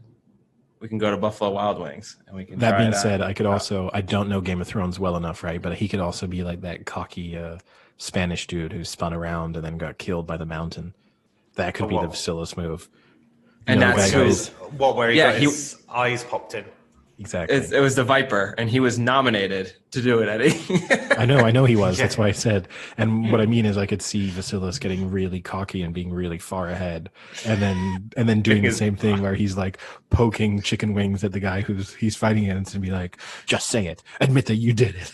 Like going over the same thing. And then eventually just being like, uh-oh, and then just throwing up everywhere as the guy eats his final wing. No, in that situation, who's the mountain? Is it you? Are you the mountain who then No. bursts his eyes? I would burst his eyes after he lost. Who would be the mountain? I don't know. I don't think we know a mountain from an eating perspective. All right. I mean, finishing off this Chargers Raiders game, I'm not so sure. It's Raiders look good against the Browns. It wasn't Herbert's fault that they blew this 21-point lead. Who It I kind of think is- was. I They don't still know. blew I it. just think, yeah, they still blew it. I don't think it was. They him. still blew it, but we always give quarterbacks or like offensive players a pass a lot of the time. But like fundamentally, you don't blow leads if your offense continues to execute. I don't know. Well, if if you you just call believe running, it. if you just call running plays all game, then it's not his fault. Lay off him, all right, Eddie? Yeah. God, Jesus what the hell's your problem I with him? I just think the Chargers are ever so slightly better. Just literally 1 point better, basically. I would take the Chargers. There's a bit more gut in it than That's rationale. very precise. If that's the case, you should take the push. And I'll tell you this: if you take the push and it wins, you just win the year. We'll end this, and you have won the year. If I take the one push, Yeah, but you have to specifically say the 1 point push here. You do not win if the Chargers win by 2 points. it's such a difficult one because if it goes to overtime, it's all over. Hey, the Broncos won 31-30 against them last week, right? I would. No. I'm not. I'm going to be chicken here. I'm not taking it. I think, considering you went the other way, I feel like this may be an opportunity to get something back. So I think I'm going to play it safe. All right.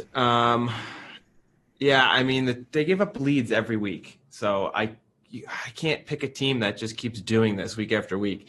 The stat I did find is Vegas is 3-1 straight up on the road. And they have the better record. So, I mean, I'll take a team with a better record who does well on the road to win. I love that you said you can't back teams that blow leads, yet you keep backing the Falcons. No, I think it's more interesting that he can't back teams that blow leads, but he can back a team that never has one. In the case of the Texans, I won't back that team that was up 20 and lost by 2. I want to back the team that just lost by 30. They're much more reliable. All right, next up is Dolphins at the Cardinals. Cardinals are 4.5-point favorites. I'm throwing any analytics or any opinions that I have about either of these two teams completely out the window, and I'm just going to say I want the Dolphins to win. I'm taking them as a pick just because I want Frank to suffer. I want the Tua hatred to be. I want the flames to be 10 foot high by the end of this game, just fueled by the kind of vitriol that will be pouring off of Frank's body during this game. So 100%, there's no logic. There's no reason behind it. I'm not suggesting that anyone follow my pick on this because the only reason I'm doing it is so that I can say I told you so on Monday when Tua throws for 84 yards in a Dolphins victory, but I get to say that he was really great. I mean, in fairness, he only threw for 94 in the Rams victory? Yeah, no, he was not impressive. I mean, it wasn't his fault. It wasn't his fault that he wasn't impressive. It's just that Jared Goff literally kept handing the balls to Dolphins players. So there was nothing Tua could really do. Yeah. I looked at those stats. Dolphins only posted like 145 offensive yards. They averaged 3 yards a play, and they had 48 plays. And they go and beat the Rams, where Goff posted stats like 350 yards. It was crazy. But the thing is, like, if the Cardinals' rushing game is going, then they can compete. And I actually think this is a really easy one for me. I'm taking the Cards on this one. I think it's a really simple game, to be honest. I thought it was one of the easier picks when I saw it, but yeah, I'm going. You can think Cardinals. that, but you don't underestimate the magic of a Hawaiian. You know, many people have made that mistake, and you don't want to fall into that category. I like the magic of a Hawaiian. Name another person who's made that mistake. Well, James Cook. What? The explorer who got eaten by Hawaiians. Is that how far you have to go back? I think his first name was Cook, but anyway, Captain Cook. I'll just stick with Captain Cook. And that's quite ironic considering he got eaten. Captain Uncooked. Yeah, Captain eaten raw. All right, Frank. My turn. There is no way in hell I would pick the Dolphins in this game. Solely because Eddie is going against me. So I have to stick to my guns. The content we're providing for people here, so much just deep analytics here. I'm going to pick them because Frank's going to hate it. Then, I'm going to pick them because Eddie hates it. Wow. Yeah, it's a hilarious moment when I'm the one posting up some sort of like stats or opinion on it. Okay. The Dolphins did hand the Rams a pretty epic defeat, but the Rams still outgained them by 250 yards. And that was with Goff looking like shit. Murray, I could argue right now, is a better quarterback than Goff is right now. Not career-wise, but right at this moment, I think Murray is a much bigger threat because he can run the ball, he can throw the ball, he has better receivers right now in Hopkins. I think the Dolphins surprisingly have a very statistically point-wise a good defense. They're letting up under 20 a game. But I think the Cardinals will come out here and put up at least 25-30 against this team. Tua is going to be on the ground often, and he's not going to be able to just throw for 40 yards and have 7 passes and win a game. He's going to have to step up to win this game, and I do not see him stepping up to win this game. You just better hope that during their time in Arizona, the Dolphins do not take a quick trip to Lake Havasu, in which case Tua will see London Bridge, and he will be fueled by the fire of his ancestors and just absolutely dismantle this team. That is quite a specific reference joke right there. It's actually a pretty incredible link. Yeah. Like, no, fair play. Well done. Well done. Thank you. You got sold so short with that London Bridge. I mean, look, just throwing in some history facts for all of our fans out there. I'll give you a history fact. Do you know who beat Tua in the Heisman in 2018? Cook. I mean, Murray. Oh, yeah. Get ready. If they were both playing on the same teams that they were playing for in college, I might think differently about this game. I don't know what that means. As in, if this was Alabama against Texas Tech, right? Nope. I might feel. No? Where did Murray play? Texas. Oklahoma. Oh, he played at Oklahoma? It was who am I Post thinking Baker. of? Oh, who am I thinking of at Texas Tech? Am I just thinking of... Mahomes went to Texas Tech. Yeah, true. Plus, I'm thinking of the head coach, too. Kingsbury. Kingsbury was the Texas Tech head coach, right? Yes. Losing record. All you have to do is have a losing record in college. You can be a pro coach with a nice house in Scottsdale. All right, next up, Steelers at the Cowboys. And the Steelers are 14-point favorites. I'm going to take this one real quick because I just want to put it out there. The Steelers are my survivor pick, and I texted my survivor pick to my father, and he responded, "You're taking the Steelers? You hate the Steelers." So this is not going to go well. Everyone knows how much I have been against them. So this is going to be their chance to bend me over and Scarlett Johansson me at a sex party in Paris. I mean, can you name either of the because they've benched Ben DiNucci. Can you tell me either of the quarterbacks who are... It's Cooper Rush and the other guy. Garrett Gilbert. Garrett Gilbert. Yeah. Gary Gilbert. Garrett. Garrett. I was like Gary. I was like, that's the blandest name. That is Gary Gilbert sounds like a professional darts player. Here's Sam Jones again, mocking more people's names. I like it. His name, he thinks his name is like Tua Valoga. You know, like this is what he hears when he says it's Sam like Jones. the kind of British, the British equivalent. Oh, Samuel Jones. I'm so exotic. Not a great sign, having just asked you who the starting quarterbacks were, that CeeDee Lamb struggled to say Cooper Rush's name during an interview when being asked about it this week. Not great when you have one of your wide receivers being unsure of who might be under center for you that week.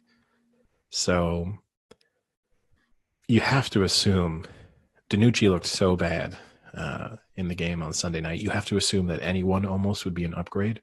So that makes me a little bit cautious in a way, because it's a fairly large spread.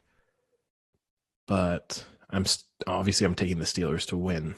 I'm kind of tempted to take the Cowboys plus 14, but I'm just not going to do it to myself. I'm going to take the team to cover the big spread when I think they are significantly better. Frank, I assume you're taking the spread. Yeah. I mean, you have to. This is like one of those things, you keep betting against the Jets until they prove you wrong. You keep betting against a quarterback named Cooper Rush until he proves you wrong. Here's the thing, right, is against the spread, you should have won if you'd bet on the Cowboys on Sunday night against the Eagles. The Eagles should not have covered that spread. They just got that very fluky defensive touchdown, which shouldn't have stood as a touchdown. I say this like I wanted it to stand as a touchdown, but it should not have stood. The player on the ground clearly had possession of the ball at the time he was touched. Like the fact that it then got ripped from his hands and then they allowed it to play to continue was kind of crazy. And if it had been on the other end of that decision, I would have been absolutely furious. So there's part of you, in a way you would say, but then at the same time, the Steelers are significantly better than the Eagles. So on that basis, you still have to like them. Cowboys are 0-8 against the spread this year as well. I think it's like one of the worst, or maybe not only teams, but it's certainly one of the few that has gone 0-8. That's the concerning thing too, is that no team goes 0-16 against the spread. It's just not going to happen. So there's that moment when Vegas, and by that I mean bookmakers and not the football team, is going to be pricing the Cowboys' opponents out of the game with how high the spread is going to get. And 14 might be approaching it, but yeah, until proven wrong, it's hard to pick this Cowboys team. I mean, they've been outscored 86-22 in their last 3 games, and that's against Philadelphia, the Washington football team, and Arizona. So not the greatest of opponents. Their defense and now you have an opponent like the Steelers coming in. Their defense, and now admittedly they're getting some players back defensively, right? Like in the Sunday night game, they had a couple key players back, so they're not going to be as bad over the next few weeks as they were for a period there. But yeah, you've got to assume the Steelers are going to move the ball pretty easily against them. All right. Battle of the QBs, Saints of the Buccaneers, and the Bucs are 4-point favorites. Frank? Well, has there ever been, Frank, you can answer this question, has there ever been a bigger game in the history of the NFL? I mean, for 2 quarterbacks to be competing for such a prestigious record in the same game against each other, and for the possibility that it's going to change hand multiple times, this to me is bigger than every Super Bowl combined. What do they say in dodgeball? It's like bigger than the World Cup, the World Series, and World War II put together. Exactly. F&A, Cotton. F&A. And a rough week for both of these quarterbacks, right? In a way, okay, they're chasing this record.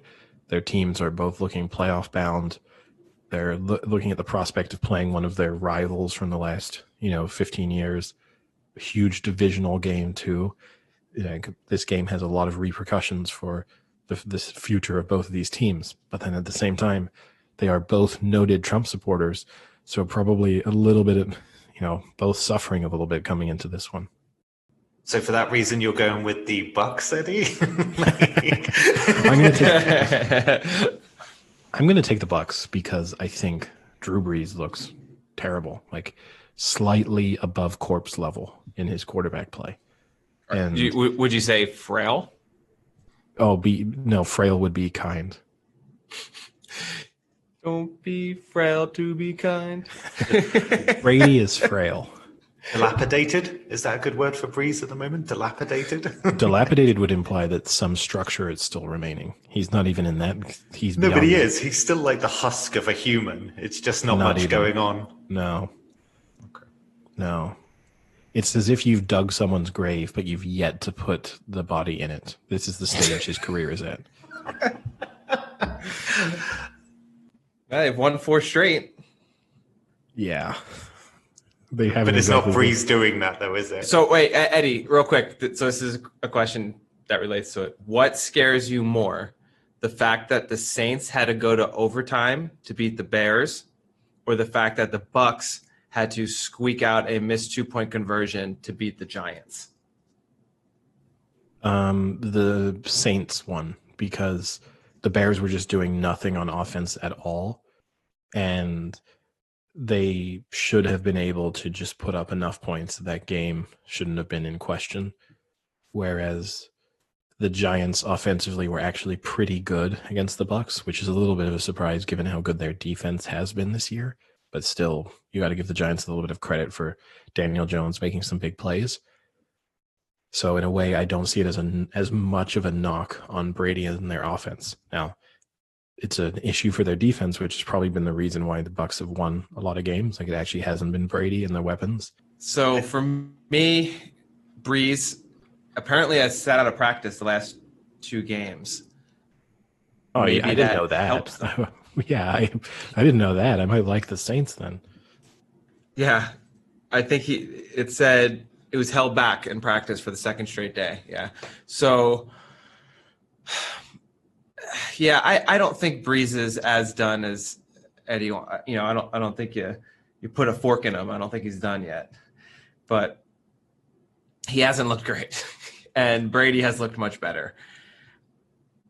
The thing that scares me about this game is They're two competitive teams. It's a huge divisional game. The Saints won the last one. They're going to leave everything out there on the field. They both need to win this. I think the Bucs will win, but I think it's going to be very close, and I think the Saints will cover.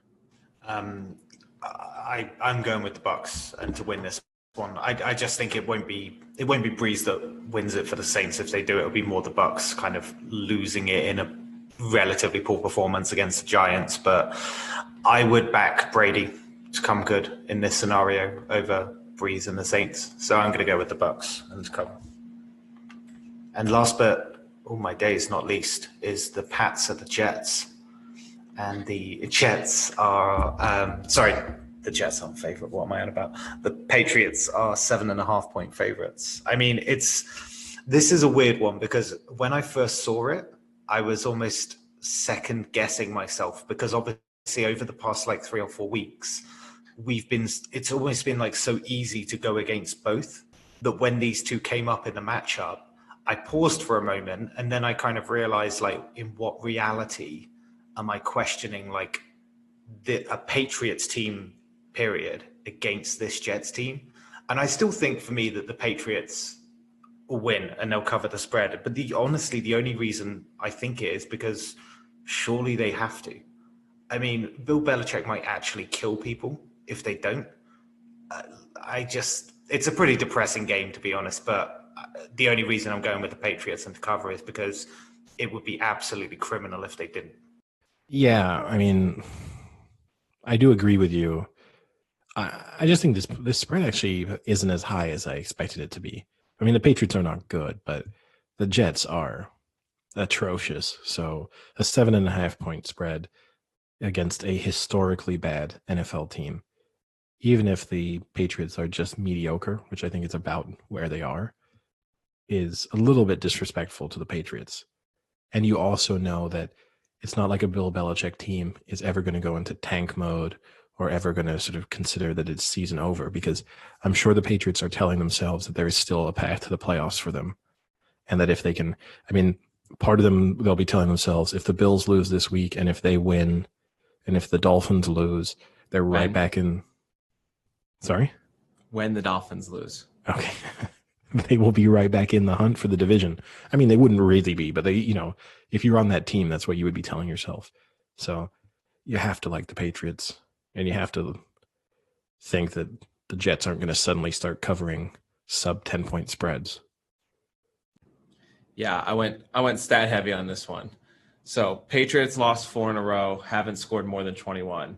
Ooh, that makes you nervous. Well, the Jets have lost the last 4 in a row. They haven't scored more than 10 in any of those games. So not so nervous. I like that. I like that you played a couple characters as you gave those stats. Yeah. Yeah.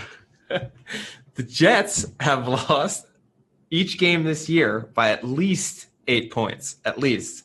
So they have failed to cover yet an 8-point spread. They are 32nd in points scored and 28th in points allowed.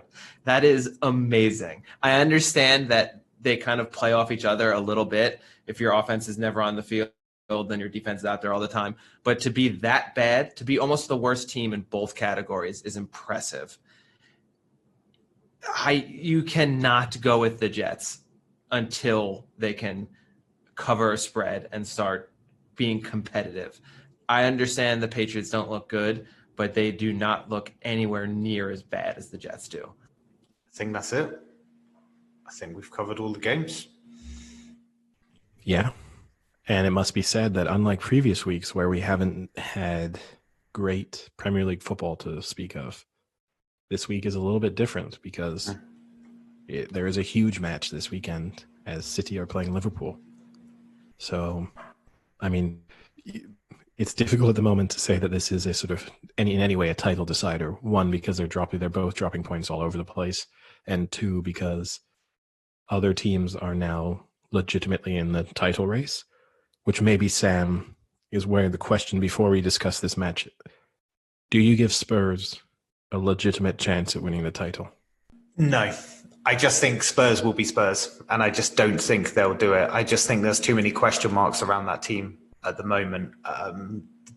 They go and do what they did at Old Trafford, then they go and do what they did at Royal Antwerp. And I just think that, in a way, I think they're going to emulate City on like a slightly worse level, because the City situation is really interesting. Like, I was looking at some of the statistics, and like Guardiola's career, Barcelona, Bayern Munich, City, for a start of a season, so after 6 games, a team has never won fewer games, scored fewer goals, or conceded more goals than the situation at the moment. And I think there's a real problem there at City. But I just think that Spurs also have that ability of winning some games really comfortably and then just absolutely imploding against teams as well. I'm not sure if they have a shot at the league. I would probably actually give like Leicester more of a chance at the moment. I think they're playing more. I think they're playing consistently better. The bookies definitely disagree with you there. What do they? So what have the bookies got at the moment? Surely Liverpool are favourites. City are favourites, 11-8 favourites. So for anyone who sort of isn't familiar with the table off the top of their heads, every team has played 7 matches apart from 2 or 4 actually at this point. But in terms of teams with title hopes, the only one that hasn't played 2 matches is played 7 matches. Is City. I'm maybe being a little bit dismissive of United, who also haven't played 7, but I think we can rule them out of the title race at this point. So you have Liverpool at top with 16, Leicester second with 15, Spurs are third with 14, and then assuming City win their game in hand, they would join them on 14 points. And from the odds, you have City at 11-8, Liverpool at 2-1, and Spurs at 7-1. Now, before you find Leicester at 33-1 to win the title, you go through Chelsea at 10-1, Arsenal at 25-1, and United also 33-1. So they think it is as likely that United, who are currently, say they win their game in hand, 6 points off top, are just as likely to win the title as Leicester are. Out of all those teams not in the top 2, who's the last one to win a title? Not in the top 2 from a betting perspective? Yeah, not Liverpool or City. Chelsea. Spurs have never won it. Or last one to win a title, did you say? Yeah, 2 win. So Chelsea. Okay. I mean, what about Leicester? We're going dropping down the full length of the league. I thought you were talking about like Spurs, Chelsea, Arsenal. But yeah, okay, Leicester most recently, Chelsea second most recently. Yeah. Then Arsenal quite a long time ago. And Spurs before any of us were born. Yeah, what was Arsenal? There was one after the Invincibles. It was like 04, maybe? 04, 05, I think it was. Maybe 04, 05, yeah. Interesting stat about Arsenal is that they've conceded, I think it's 7 goals this season, 7 or 8. I haven't got a stat in front of me, but they've conceded like one of the fewest goals already this season, which is one of their biggest problems. And combine that with the fact that they've gone to Old Trafford, Anfield, and the Etihad, I think that's a pretty impressive record. And I think that shows that Arsenal are definitely on a better curve. Whether it's title winning remains to be seen, because ultimately they lost to Man City, lost to Liverpool, and lost at home to Leicester. But, they broke that hoodoo. They finally beat a Big 6 team away. I mean, Man U are technically a Big 6 team, so let's just call it a win. But there's a lot of positives with Arsenal at the moment.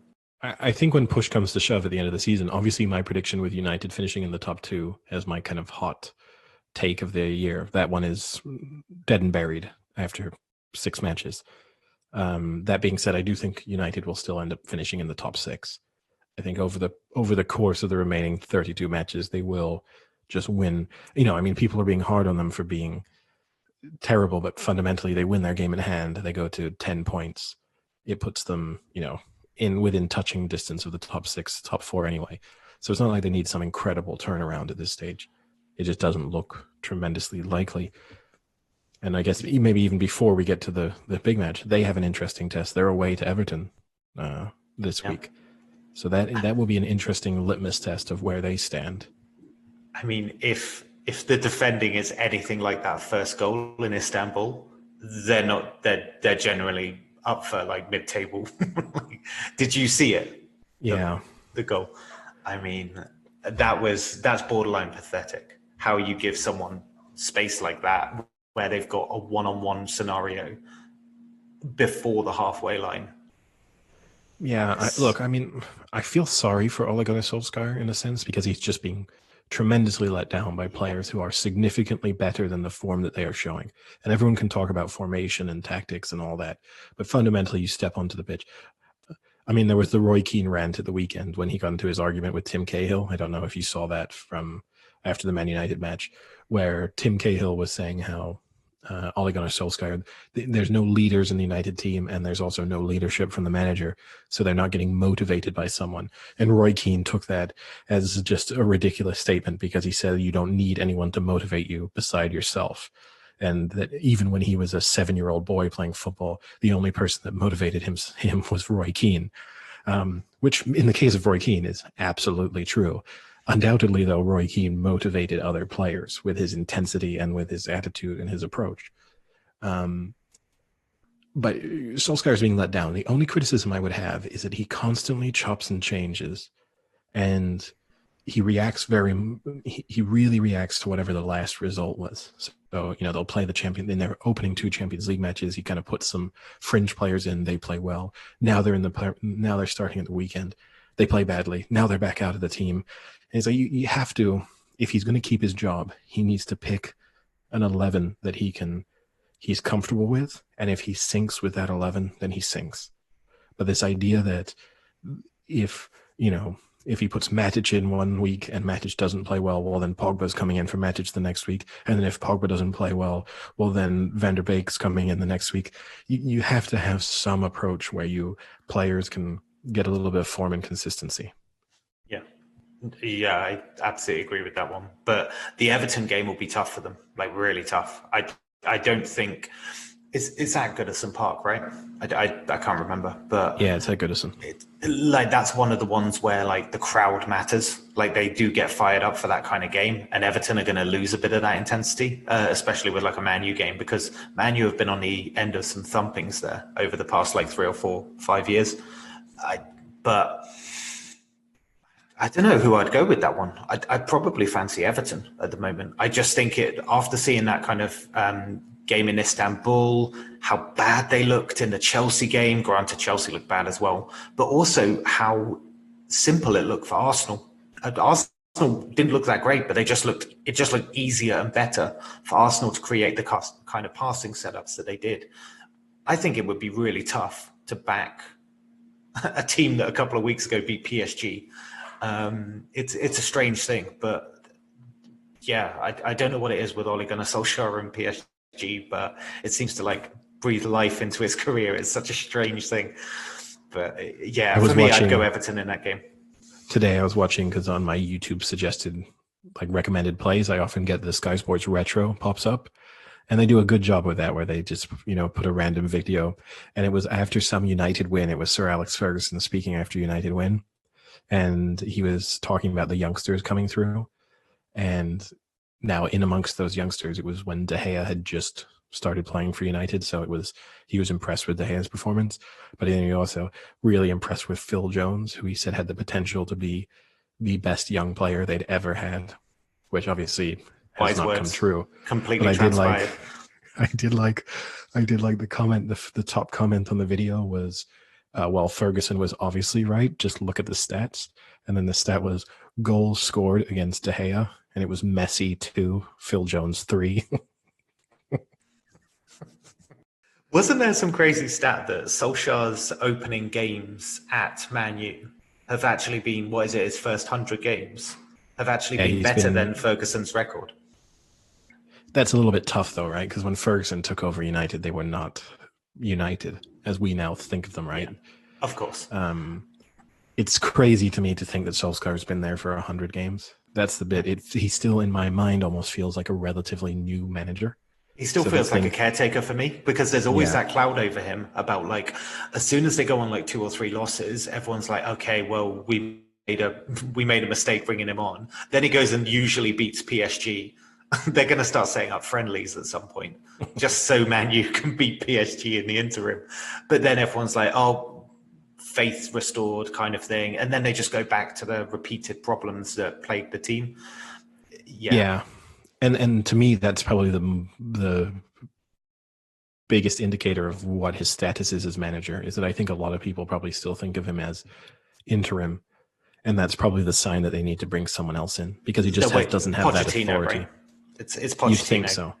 Yeah. The only thing that saves Solskjaer, and I don't mean this in a way that this is their goal, but because he has so many ex-teammates who clearly like him in the media, that even though they are critical of him, they are certainly not as critical of him as they might be of other people.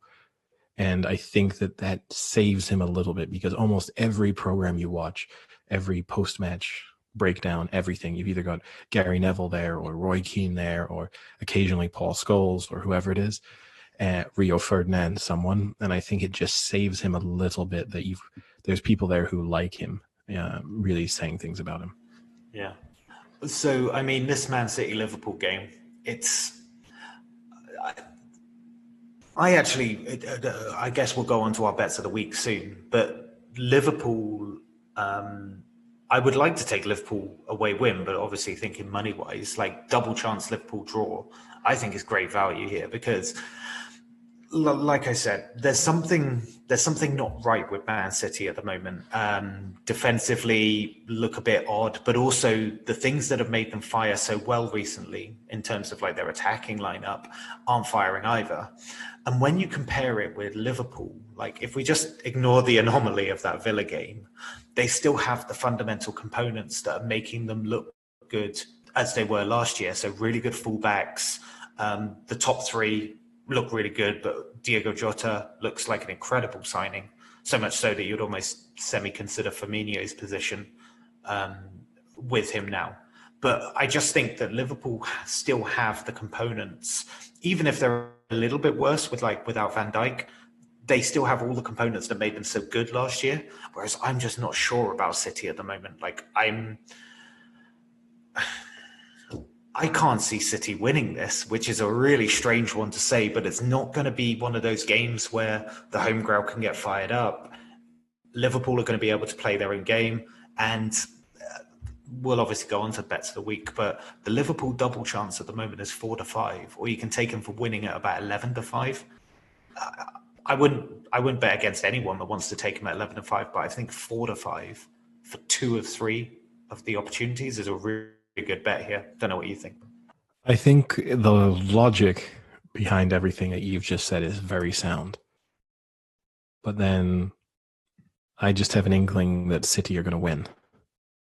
So, and there's no real reason to that, apart from the fact that I think that Liverpool are really going to miss Van Dijk.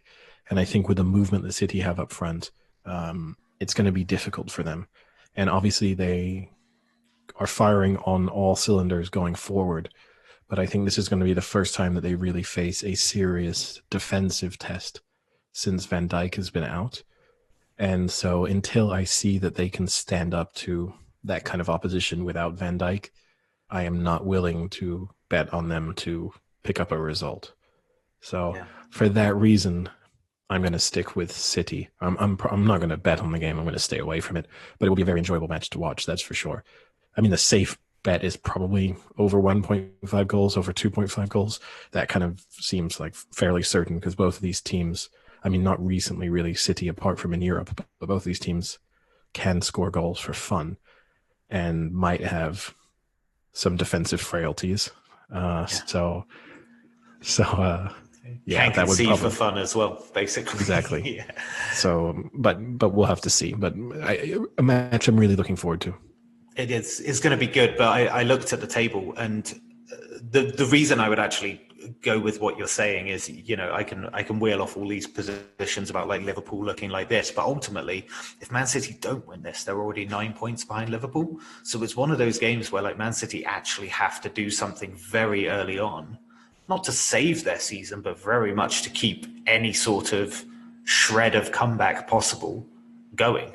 And so that's one reason why I'd be a little bit worried about Man City, is ultimately because they have to step up now so soon. I think this game matters more for City than it does for Liverpool, which is odd because obviously they're both title chasing teams. But I think even at this early stage, not losing matters more for Liverpool, if that makes sense. Like City have to win this game, in my opinion. So yeah, I think it definitely matters more for City. A, because they're behind, so you don't want that gap to grow. But B, I think they need to convince themselves that they can beat this Liverpool team. And I think for their confidence, if they lose to a Van Dijkless Liverpool, I think mentally after losing the title by so much last season, it will be difficult for them to get themselves in a sort of mental state where they are confident that they are going to close the gap on Liverpool and be able to beat them next time round and kind of do all those things. So I think from that perspective, just how they feel going forward, it's very important. But in that sense, then, doesn't that scare you a little that they might kind of pull that City move where they press too much and too hard and try and force things instead of just letting it come naturally? And then before you know it, it's the 75th minute and, they haven't put one in yet. It's possible. Yeah. And look, I would love to know who will be starting up front for them because obviously you have to assume that Gabriel Jesus isn't fit enough to start. I know he played sort of 10, 15 minutes against Olympiacos, right? But that would be one thing I'd like to know. Because if it is just some combination of tiny midfielders making up their front three, I won't feel quite as confident about their chances. But no, I think you just have to back them that they'll get the job done when they need to, even if recent history shows that isn't the case. Speaking of bet of the week, should we write them down? What have you guys got for me?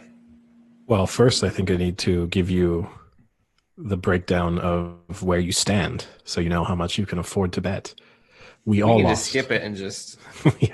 We all lost this weekend, so I was killed. I rolled my positive sum on the Bills and the Titans. Obviously, the Titans, just like in real life, massively let me down. So I'm right back to where I started from. I'm back at 100,000. Sam, you had the Bills -4. That was a loser. You had a Steelers game under 46.5. So you lost your 10,000. And Frank, you had two bets of the week, both for 20,000. And neither one of them came close to winning. You had Pulisic to score in time. He didn't play. That was close. The Pulisic Sancho thing is one of the thing is I don't actually mind the anytime bet as much as Eddie hates it, but it is the worst reason why you wouldn't want it is because obviously Pulisic you injured with your curse, but then it's just like Sancho gets subbed out. Sancho just gets subbed out, and that's it. You've lost half of what was it? Subbed off like 50th minute, 55th? No, yeah, 75th. Oh, 75th. 75th. He got a fair. It was earlier. But he had chances too. He had two good chances.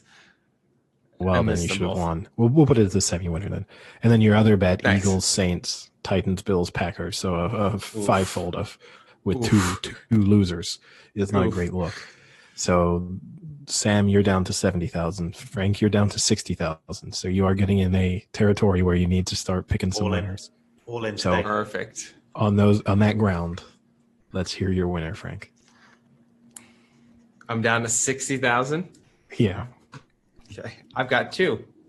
Oh, good. Brilliant. How That's what I would want to do. Split them. I want 20,000 on each. First one. Texans with the spread against the Jaguars. What is the current spread? 7 points. 7. Give it to me. Okay, so that's 20-21. Okay. My other bet is Breeders' Cup. Breeders' Cup weekend this weekend, so it's like the last hurrah, I guess, for flat racing. Friday, the Breeders' Cup Juvenile Turf Sprint. Golden Pal is the favorite. He's 7-4 right now on Eddie's Ladbrokes, so I'll stick with that at 7-4. For those who don't remember, he was the one who got nipped at the line by the Learjet in Ascot. It was Wesley Ward's supposed best horse of the weekend to win. He ended up winning with Campanelle later in the week, but he was really high on Golden Pal, got nipped at the line, then came back to the States, ran a really nice race to follow that up, and I think this is just a lock right here. And I'm surprised it's not lower than 7-4. I'm surprised it's not even, because there is not much of another horse in that race that has the type of credentials that he has with a second in Royal Ascot. So are you locking the 7-4, or do you want to go to SP? I'll lock the 7-4. Interesting, right? We didn't really preview the Breeders' Cup at all. Personally, I'm going to stay away from it because I do find it tough to always know.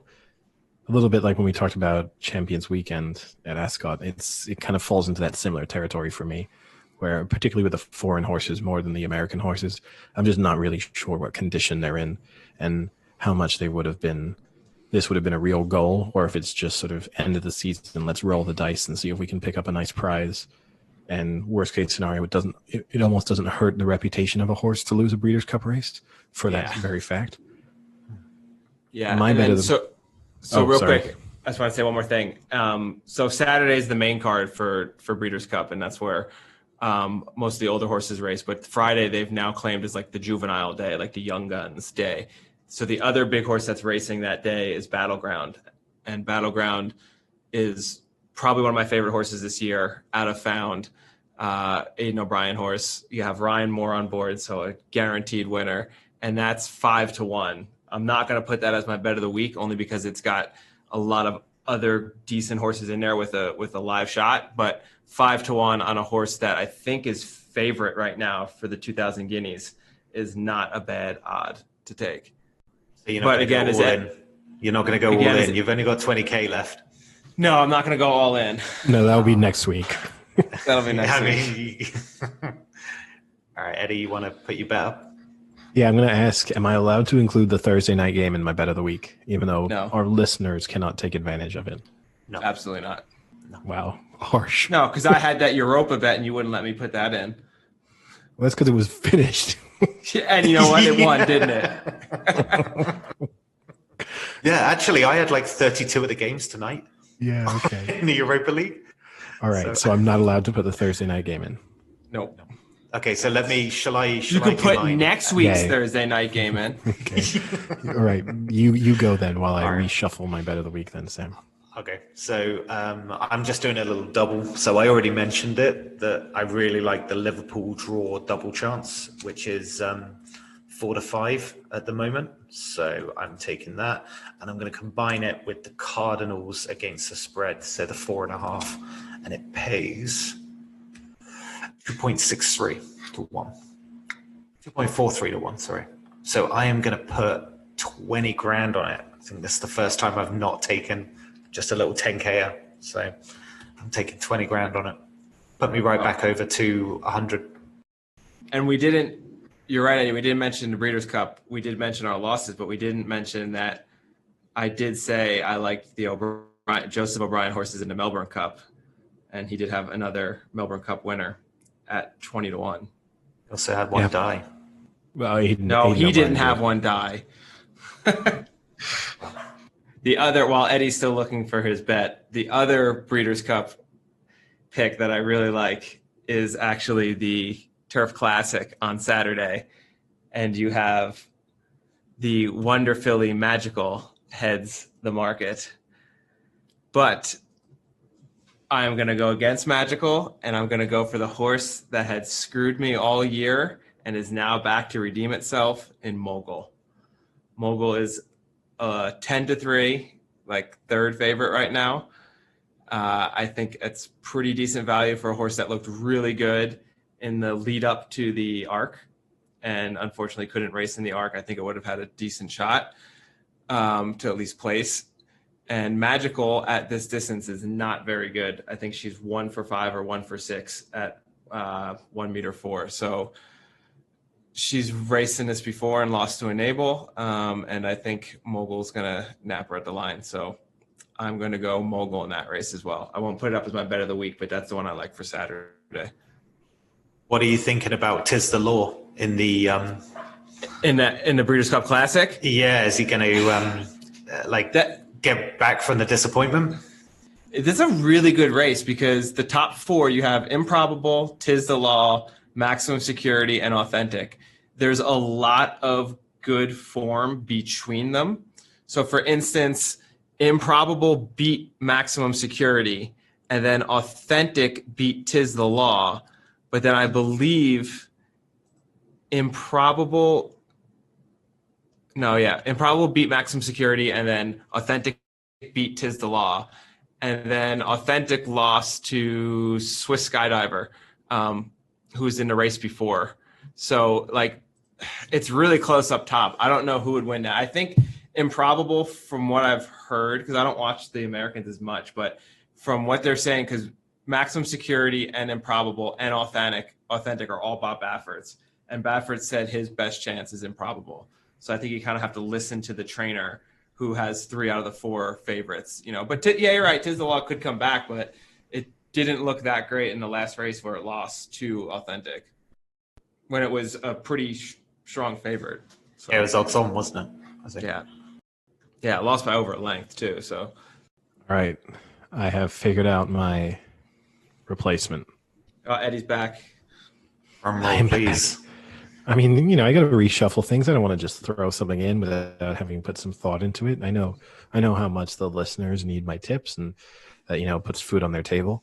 So my my bet of the week is going to be a 4-fold NFL, pretty straightforward accumulator,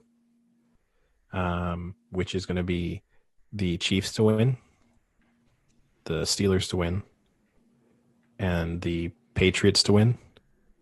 And the 4th team, so I would have loved to have just thrown the Packers in there, and I would have said that was just an incredibly good bet, and I would have been so happy if you had allowed me to do that.